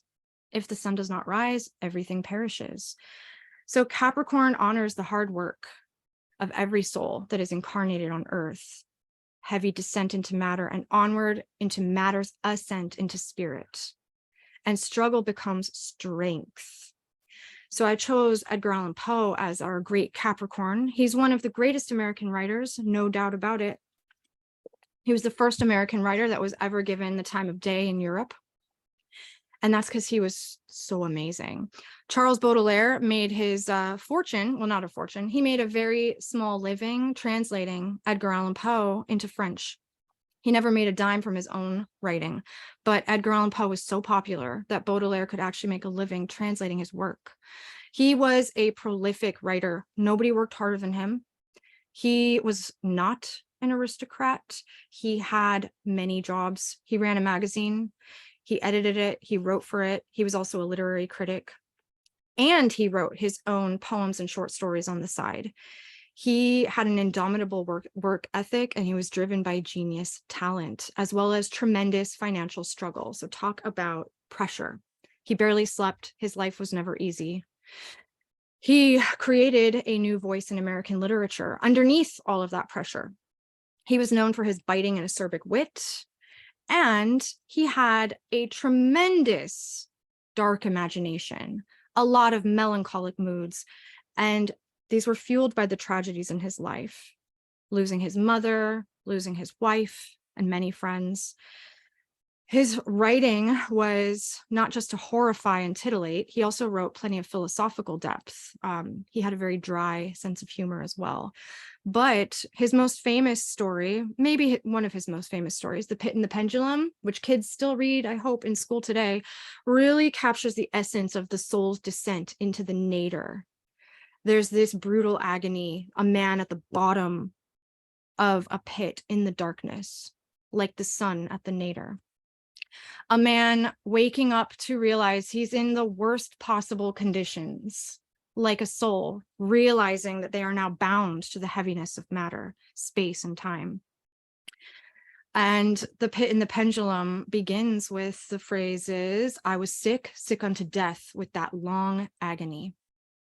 That's a reference to the Gospel of John that I quoted earlier. In the beginning was the Logos. But in the Gospel of John, it says, this sickness is not unto death, but for the glory of God, that the Son of God might be glorified thereby. That's sort of the spirit of Capricorn. And so he opened that Pit and the Pendulum story with a reference to the Gospel of John, showing us that he had that grit and he knew he was here to struggle and he knew he was going to thrive. So at the winter solstice, when the sun moves into Capricorn, there is this strength that each one of us is meant to uncover because we are there to struggle and become strong. And it is the instinct and tenacity to push the soul back up to its ascent, back up to the light of divinity, back up to heaven. So Capricorn is a very important sign, but it is not the last sign. It evolves from that struggle to reach the top of the mountain into another realm, which is what we call Aquarius. This is the second to last sign of the zodiac. And the sun moves into an interdimensional space. Now, in the sign of Aquarius, the sun is very pale and wintry. It's not giving much life. It's not very defined. The pale sun in Aquarius, therefore, has a very diffuse sense of self-interest. Aquarians are well known for having a broad perspective on humanity. Not so much individual consciousness, but collective consciousness, the outsider's perspective, because the sun is rather distant and is looking at everything from that distance. Now, the sign of Aquarius represents the land of exile, distant lands, something that is outside of the world. And Capricorn season coming to an end has this ponderous final lesson. So much of life's meaning is discovered through struggle to remain awake to the sublime, to the divine. But in Aquarius, there is this lightening. That density of matter lightens back into the element of air. And many of the things that felt so heavy and blocked in Capricorn really open up. You could see these waves, and this is the sign of the water bearer, but it is an air sign, not a water sign. The water bearer is an ancient symbol of a servant. And what it represents in the zodiac is the servant of the gods, not a servant of humanity, but a servant of the gods, one who actually is listening to what the gods are saying and is filling their glasses with the waters of spirit, not the waters of physical reality. And so what the water bearer represents is somebody who's quite shamanic, somebody who has one foot in this world, one foot in another world. And you can see these waves also represent the airwaves that we communicate through regularly now. Long before there was any concept of radio or Wi-Fi, these waves represented interdimensional communication. Now, certainly Aquarius is associated with radio waves and 5G and all of those invisible, etheric matters of communication. But more importantly, what Aquarius represents is the soul, the logos wandering into the wilderness to find interdimensional connection with something more, what's beyond this world, what's outside of the world. And this is why we associate Aquarius with shamans, because where do shamans get most of their information? Not from other people, from spirits, from ancestors, from God, from angels. So when the sun is in Aquarius, there's this longing for another world. There's this desire to get away from the world as well, keep distance from it, because there is space for free thought. There's space for other kinds of ideas. The pattern of the world and all of its status quo concepts can be so heavy and binding. So Aquarius seeks freedom from that. So far out in the zodiac, the atmosphere of Aquarius is very thin, it's very cold, and it's lonely. It's a place of exile, because certainly a shaman is called for a very important role, living in between worlds, communicating with spirits in order to heal those in the village that they serve. But the land of Aquarius is also a place where we, as members of society, throw out people who we feel like don't belong in our time and place, who have ideas that are outside of our paradigms. And so the wilderness is a place for heretics, for exiles, for madmen. Now, Aquarius observes the dissolution between worlds, where dimensions blend into each other. Like colors of the rainbow that blend into one another, so too do dimensions of consciousness, and Aquarius travels freely between those levels. Spirit and matter is starting to dissolve. And that interdimensional edge of reality is where ancient wisdom is remembered and the future is dreamed into being, because here in Aquarius is where time is revealed, no longer to be a line, as we imagine, with the past behind us or underneath us, and the future before us or above us. Instead, time is revealed to be a loop.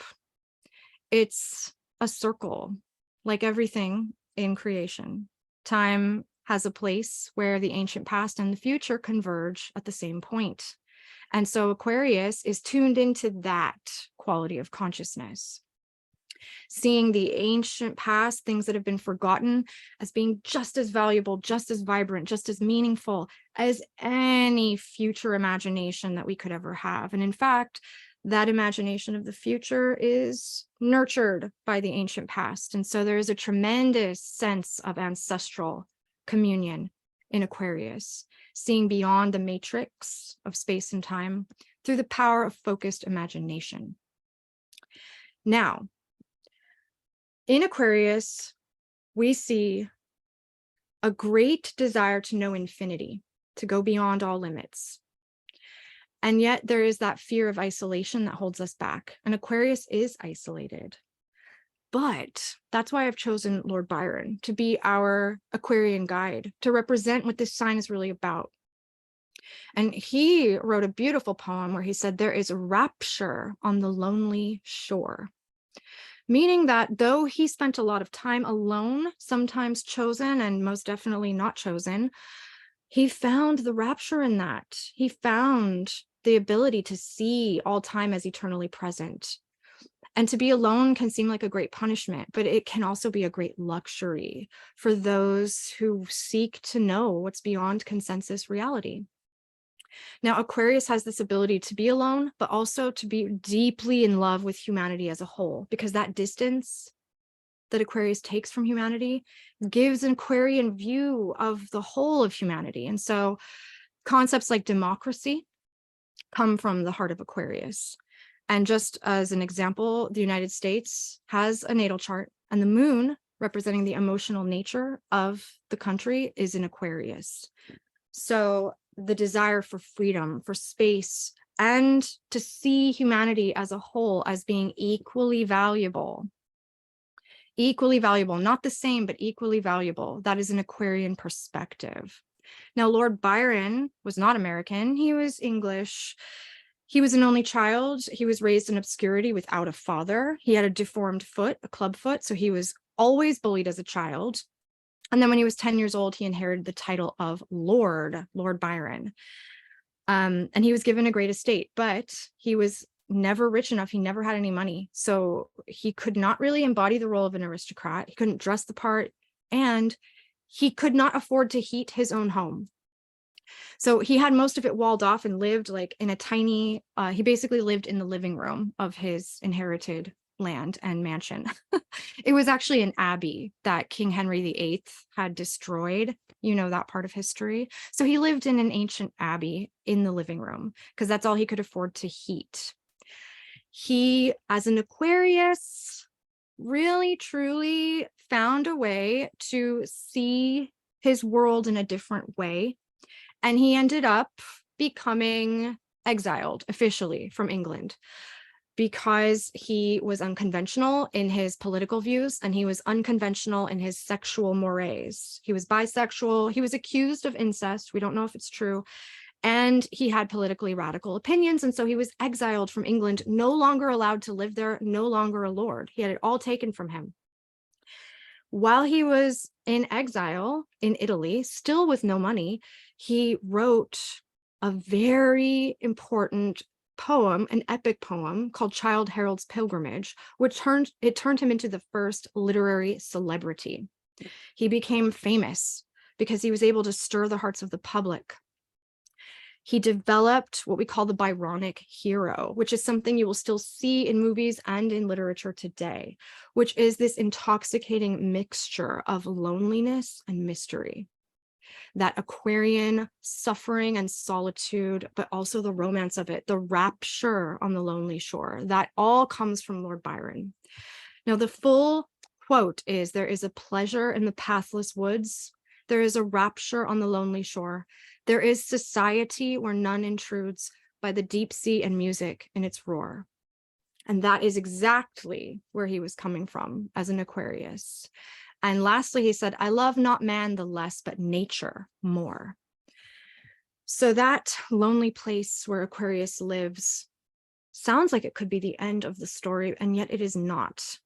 We have gone out to the wilderness, gone out to the edge, the leading edge of thought, where this world is blending into another, where the limits or the divide between spirit and matter is dissolving.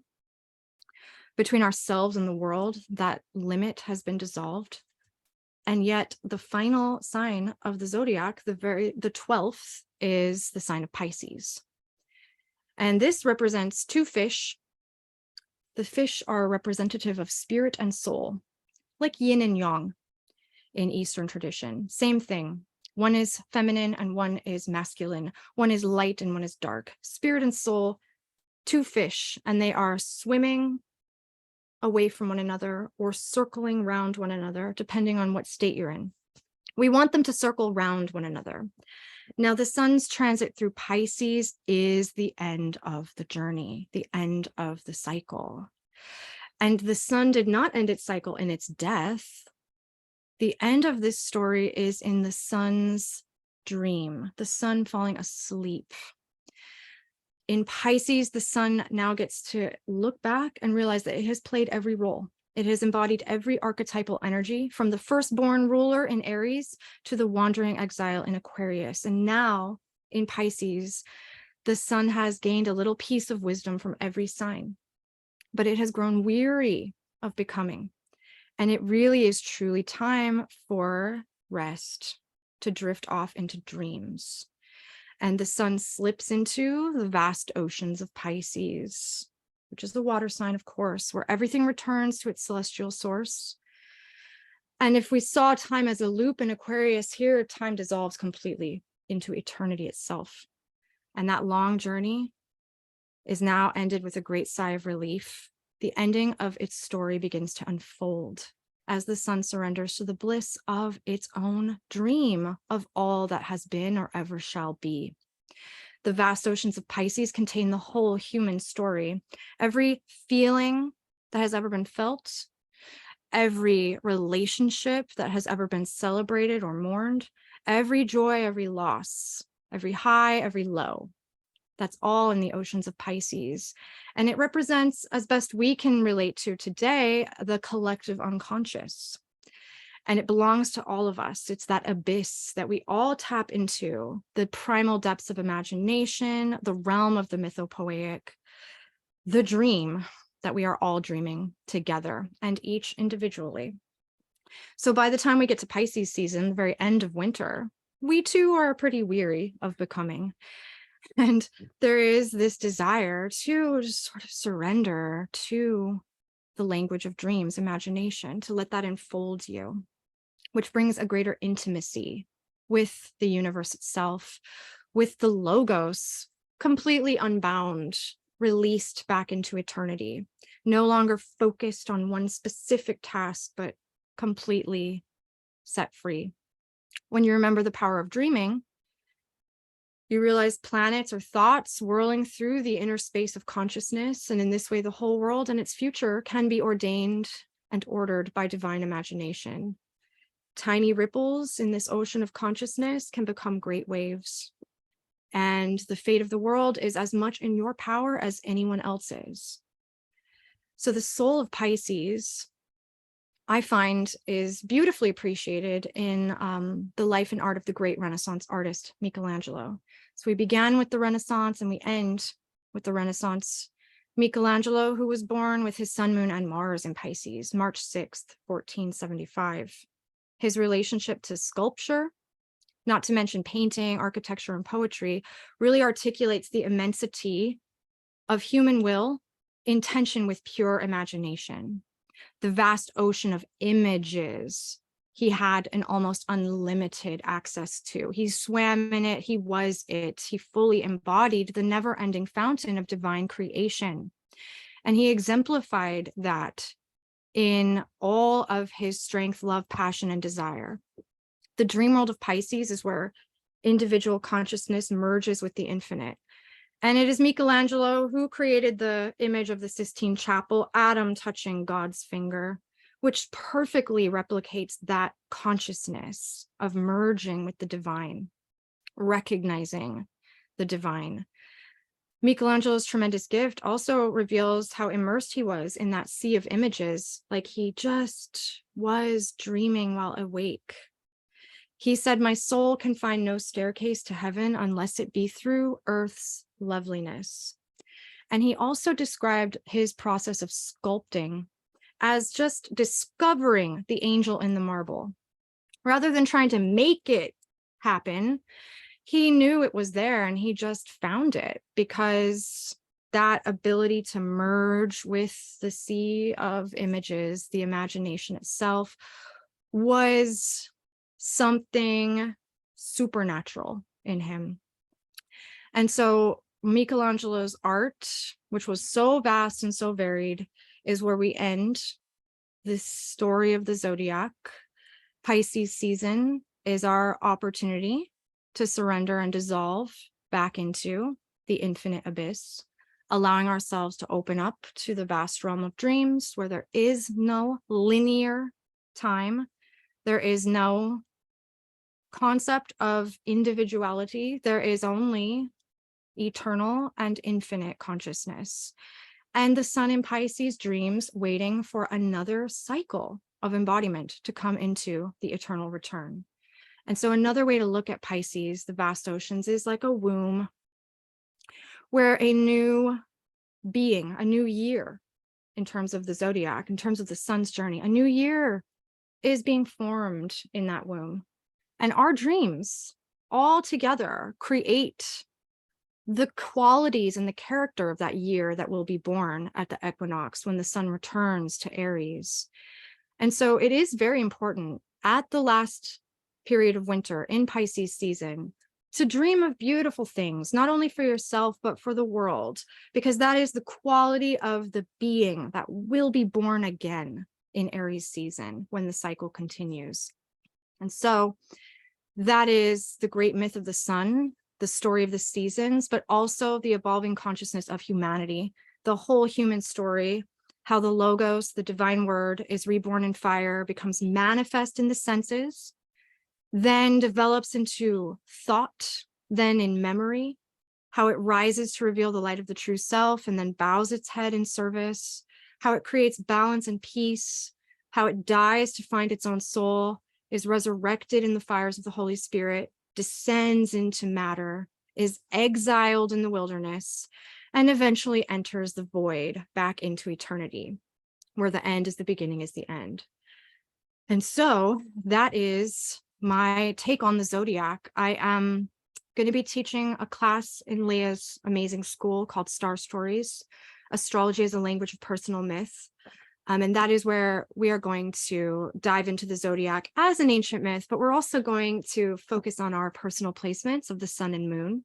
And through those placements in your natal chart, we will understand a lot more about the dynamic flux of our own being, our conscious and unconscious, masculine and feminine, penetrating and reflective. And we'll be doing a lot of journaling and exercises to bring those symbols to life through our own creative associations and our own experience to empower a sense of personal myth. So thank you very much, everybody. I really appreciate your time and attention. Does anyone have any questions or anything that I could clarify?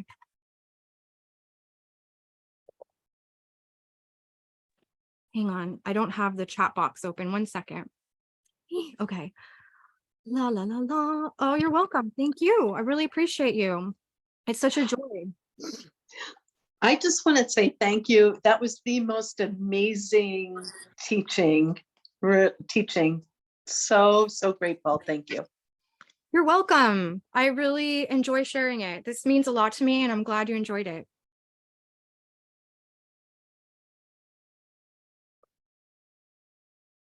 Zoe, I think there is a recording for sure. So yeah, Leah is definitely recording this, so feel free. And if you want to, everybody who's listened to the whole thing or maybe listening to a recording later, I highly recommend that you do some personal reflection on your own sun sign. Like it is very helpful once you understand the seasonal consciousness and the seasonal meaning of your sun. Just reflect on how that light shines through you, which is why I chose all those historical figures, because I just wanted you to see like how significant it really is and how that seasonal quality of light, that mood, that tone of your sun sign shapes the way that you live, the way that you think, the way you feel. Yeah, I mean, do that in your journal if you're up for it. If that interests you, I think it would be very fruitful to see what comes through. I do have a question, Rachel. Yeah. Do you have writings on this subject as well that we can reference? Well, whether it be a book or narratives or articles, anything. Yes, I have a website. I have a newsletter, and I send out monthly articles. Let me put my website in the chat. So that's my website. That's my blog. I didn't write any articles for my blog for summer because I was writing for a magazine called Mountain Astrologer. So if you want to check out my Mountain Astrologer article, you can do that. But if you go to my website, you can sign up for my newsletter and I will send you astrology that I write. I have right now, I do monthlies and then I do weekly updates for my Patreon. So I have a Patreon where I give a Sunday forecast every week, plus a voicemail, like I record a message as well as write. And I have classes and I have a 6-month astrology class. I teach a class on alchemy. I do mini webinars on different transits for sure. Sign up for my newsletter and you can get all of that information when it comes. But this particular take on the zodiac is something that I've wanted to develop for a long time. It's just been coming through my writing for the last 8 years. And I actually put this together for Leah. So this is the first time I ever gave this particular take on the zodiac. And yeah, it's actually kind of a new offering. So you guys were the first to hear it.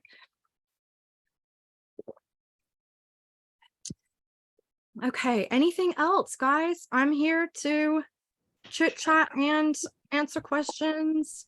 I had a question about being on the cusp between 2 sun signs. Yes. So do I look at both? I mean, my sun sign is Libra, but I'm on the cusp with Scorpio. Okay, so in my opinion, there's no such thing as a cusp because there is an actual mathematical precision to where your sun or any other planet shows up. So even if it's like right at the edge, even if it's 0 degrees Libra, 0 minutes and 0 seconds, but it's still in Libra, that means it's in Libra for sure, precisely. So you wouldn't need to look at Virgo also. However, there is a different flavor. I did not go into this, but in the Zodiac, every sign has 3 chapters, very much like there's, 3 chapters to every season. There's the beginning, middle, and end of every season. So in summer, the beginning is Cancer, the middle is Leo, and the end is Virgo, where we are right now. But within each sign, there's also a beginning, middle, and end that has a slightly different quality because of where it's placed. And so if you are at the beginning of Libra, that is significant. The beginning of Libra is a bit different than the end of Libra because of where it is in the story. So you are not a cusp as in your 2 different signs. Definitely want to precisely measure where it is, but beginning Libra has its own flavor for sure. Thank you. You're welcome. Welcome. Now, some people aren't sure what sign they are because they don't know what time they were born. And it can be that significant sometimes. It's rare, but sometimes it's like a matter of a few minutes and you're this sign or that sign. And so in those cases, it can be difficult and it's important to find the exact time of birth. And if that's not possible, it's important to get a process done, rectification, chart rectification. I don't do that. It is so laborious, but there are very skilled astrologers who will do a very long, very tedious process called rectification to try and determine what your exact placement actually is by other means. So that's what I recommend for actual cusp. Like, I don't know when I was born. Okay. So what happens with daylight savings? Do we just go with the time that's imposed? If you were born during daylight savings, you simply put the time that you were born during daylight savings. And if you're using any decent astrology software, it will calculate it correctly. I recommend astro.com. It's a fabulous website and it's free. Let me pull that up for you guys actually. And if you want to pay for astrology software, there's, time passages, also good. In my class that I'm teaching through Leah's school, I'm showing you how to draw a chart properly. But just for now, let me give you guys a link if you are interested. Okay. So let me just make sure this works. Aha. Okay. So I'm putting a link in the chat for all of you. Astro.com chart generation, extremely good and very, very free. And there's a lot of nuances to it, but you can just put your birth information in there and see what it says about the exact degree of your sun if you think you're on a cusp. A lot of people, I have a friend actually that I've known since grad school. He told me he was a Sagittarius. For years, I thought he was a Sagittarius. And then I finally had the opportunity to do his chart the other day. And he's a Capricorn because he was born on the cusp. I just assumed he knew, but he didn't because he didn't take into account what time he was born. And the sun had actually moved into Capricorn by the time he was born. So I completely changed his life. He's Capricorn. So do check your natal chart and make sure that everything is where it's supposed to be or where you think it is. And yeah, cusps are significant in that they represent the beginning of a new chapter, the beginning of the story. And in the case of, Capricorn, it's the beginning of the winter season. So it has its own purpose and meaning and power. But astrology is mathematical, which is one thing that's really nice about it. It's actually not super nebulous. And as much as I love Myers-Briggs and all of that, like those answers can change. Your personality assessment will shift, and that's fine. That's a totally different thing. Your astrology chart is precisely calculated numerically by degree. And so even down to seconds. So knowing exactly where your placements are is really important. Now, the chart does evolve, and that's a whole nother topic. So your natal chart never changes, but there are things that do evolve and start to unfold and blossom, I would say, is the way to look at it. But that first natal chart, that snapshot that you will pull up on astro.com, it doesn't change. If you're a 0-degree Libra sun, you remain a 0-degree Libra sun according to your natal chart. So that's really, really helpful. And it makes things very clear, which I love. I had a question, and maybe the astro sites will give it to me, but how, if I want to go much deeper into my chart and learn more, what are trustworthy places I can go for that? You mean books and such, like books? Books or someone like a reliable person I can go to help me understand and go deeper in my chart to create my chart. To create your chart. Well, are you talking about getting a reading or studying your chart yourself? Both, I guess, but like, yeah, getting a reading, I guess. Okay. You can sign up for my newsletter. I definitely give readings. I'll be opening my fall calendar in a few weeks. I have a friend named Frederick Woodruff. Let me spell his name. He is my elder. Frederick Woodruff is an astrologer I highly recommend. He's also really adept with dream interpretation. He loves psychology as well, so he considers astrology and psychology to be two forces that he works with equally. He's a very talented astrologer, Frederick Woodruff. I also would recommend that if you want to start understanding your own chart better, one really easy, accessible book that I think is good is The Inner Sky by Stephen Forrest. It's not the most mind-blowing, esoteric, but it's also not dumb. And I think it's a very good primer for just getting familiar with how to put your chart together, how to read your chart. What is the title? It's called The Inner Sky. Let's see, Inner Sky by Stephen Forrest. Great. It's a really good beginner's book. And then I teach a 6-month astrology class. I don't know when I'm going to open that again right now, so I can't give dates. But I created a class called Discovery, the Art and Soul of Astrology, which is like a full 6-month course on how to read your natal chart, how to read natal charts for others in a very deep way that considers the connections to a magical practice, living in rhythm with the seasons, having kind of a dialogue with the universe while you're learning astrology. So it's not so dry and technical. Who else do I recommend? I really like a guy named Gary Payton. And then there is Lunatic Astrology. This is a YouTube channel called Lunatic Astrology.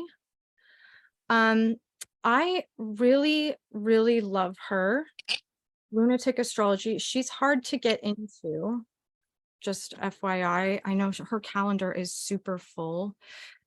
But her name's Lori Lothian.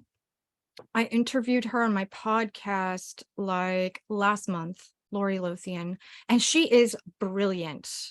She's also my elder. She's just one of those people that makes zillions of connections, and she's been all over the place in her life. She's had quite an adventure through life. She's brilliant. So I really recommend Lori Lothian of Lunatic Astrology. That's her name.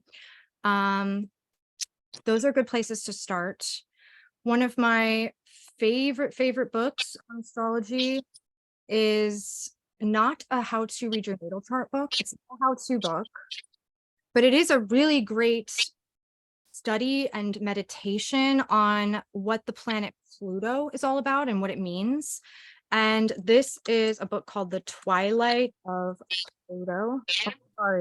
The Twilight of Pluto by John Michael Greer.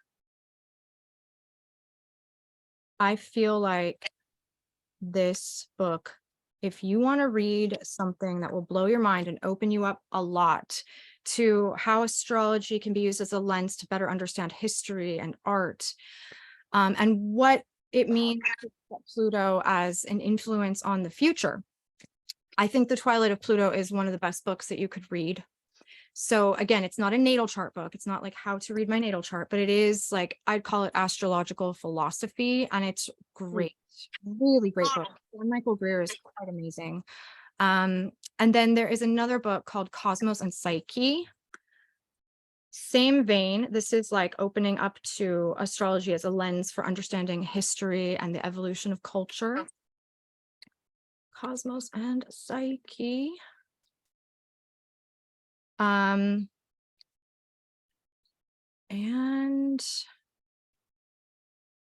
should be putting links. This would be so much easier. Okay. Cosmos and Psyche by Richard Tarnas, and then I'll put a link. Okay, those are some books I really recommend. But for basic primers on how to read your natal chart, start with Stephen Forrest. He's really excellent. There's also an astrologer named Erin Sullivan. She's also excellent. There is for like reading some good passages on natal placements, I recommend Jessica Davidson. It's not complete. You really have to you kind of have to like patchwork quilt your way through the internet to use the internet as a resource. But I happen to really like Jessica Davidson. She writes some very good entries on specifically placements of Jupiter, transits of Jupiter and Saturn, things like that. Very good writer, very useful. And I really, really like her stuff. What else? I highly recommend another book.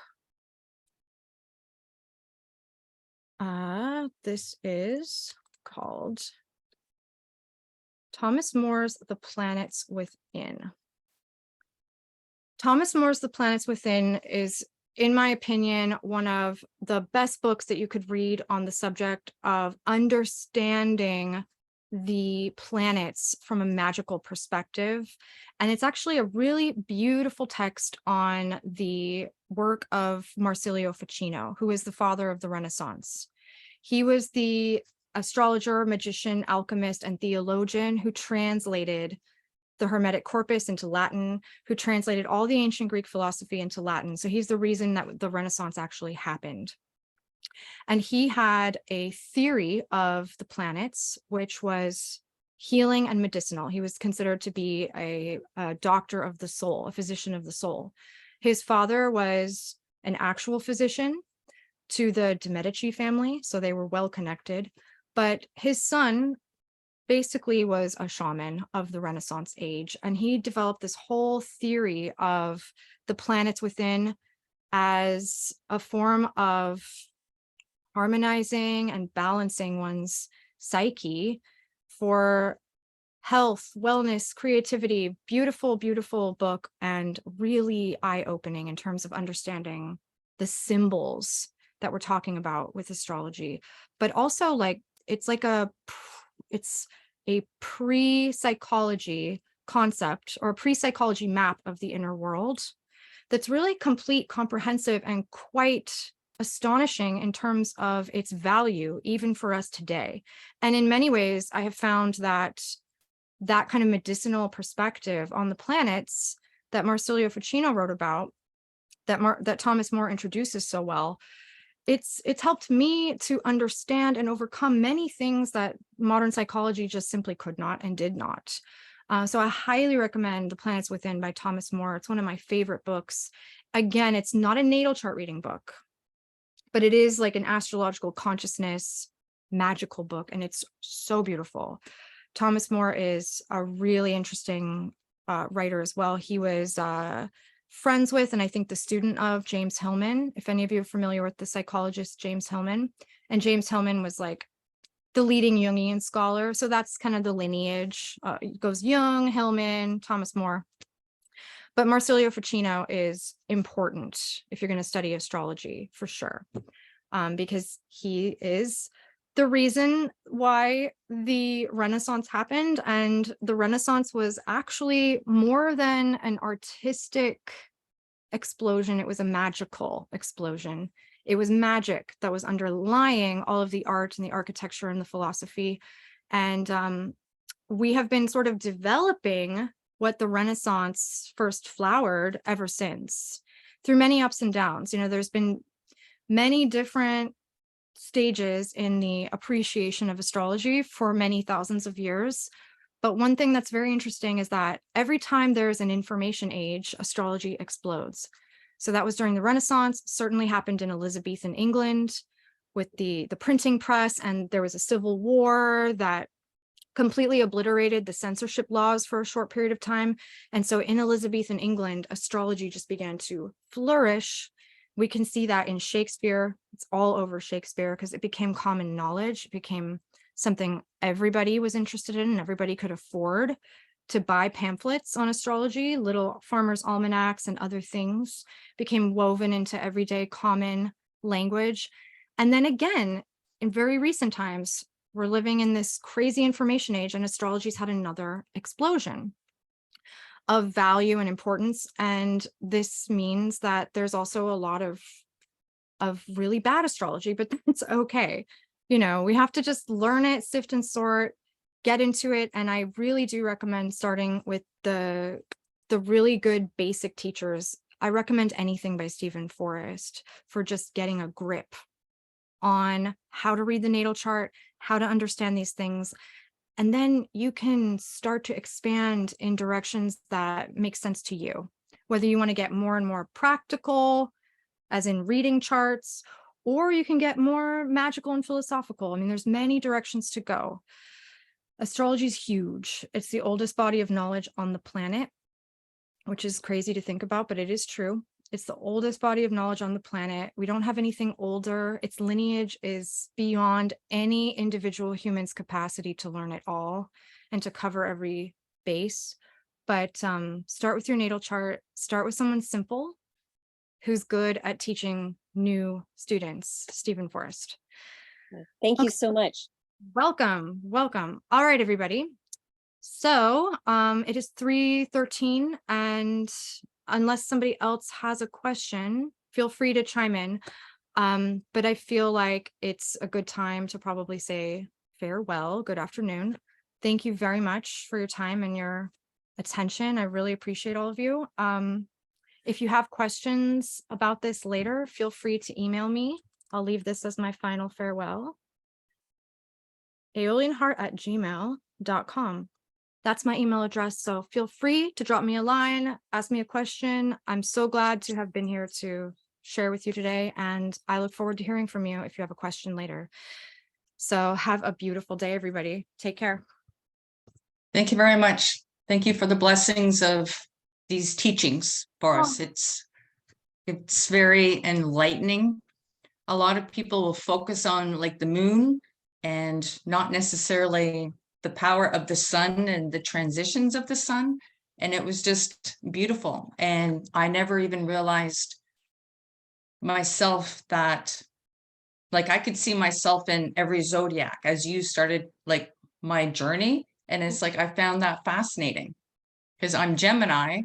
And when you talked about the Gemini, it's like you had me down to a T, just all this information. Now it's like, okay, now I've got to pull it in, right? Because I ping pong between two worlds. But it was fascinating. Yeah, just seeing the personal journey through all the zodiacs. Yeah. So thank you very much for sharing all that. Oh, my pleasure, Deborah. Thank you for listening. I'm obviously really into it. That's why I love sharing. I'm glad that you enjoyed it. It's a story that belongs to all of us. That's the best part.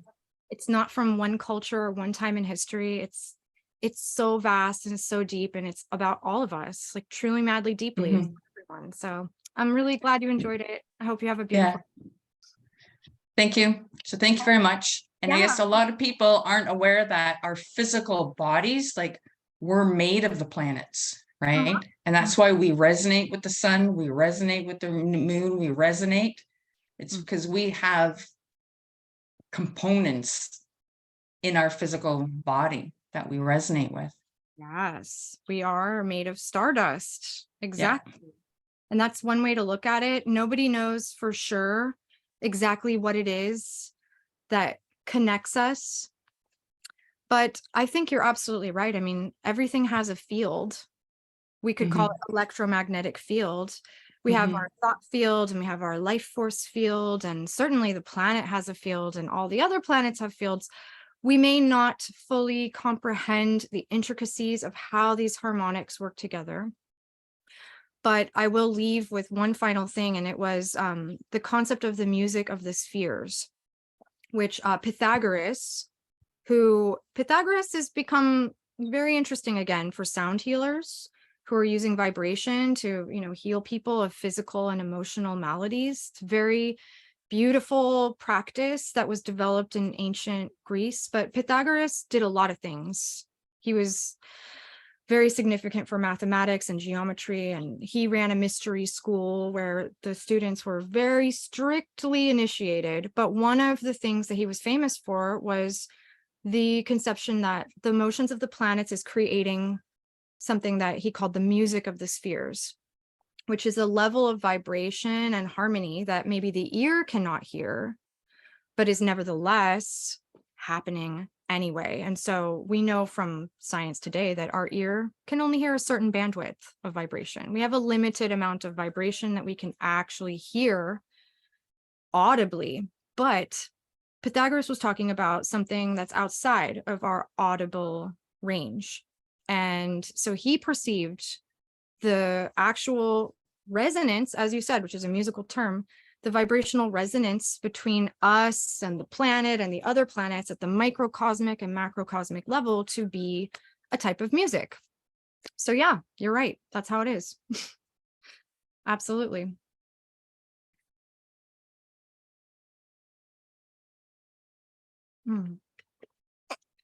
Okay, you guys. Well, thank you so much for being here. I hope you have a beautiful day. FYI, tomorrow is the new moon in Virgo. So enjoy that, celebrate that, plant a seed of intention, experience the fresh cycle of energy that's coming for all of us in the sign of Virgo. And I hope you all have a beautiful day. Take care, everybody.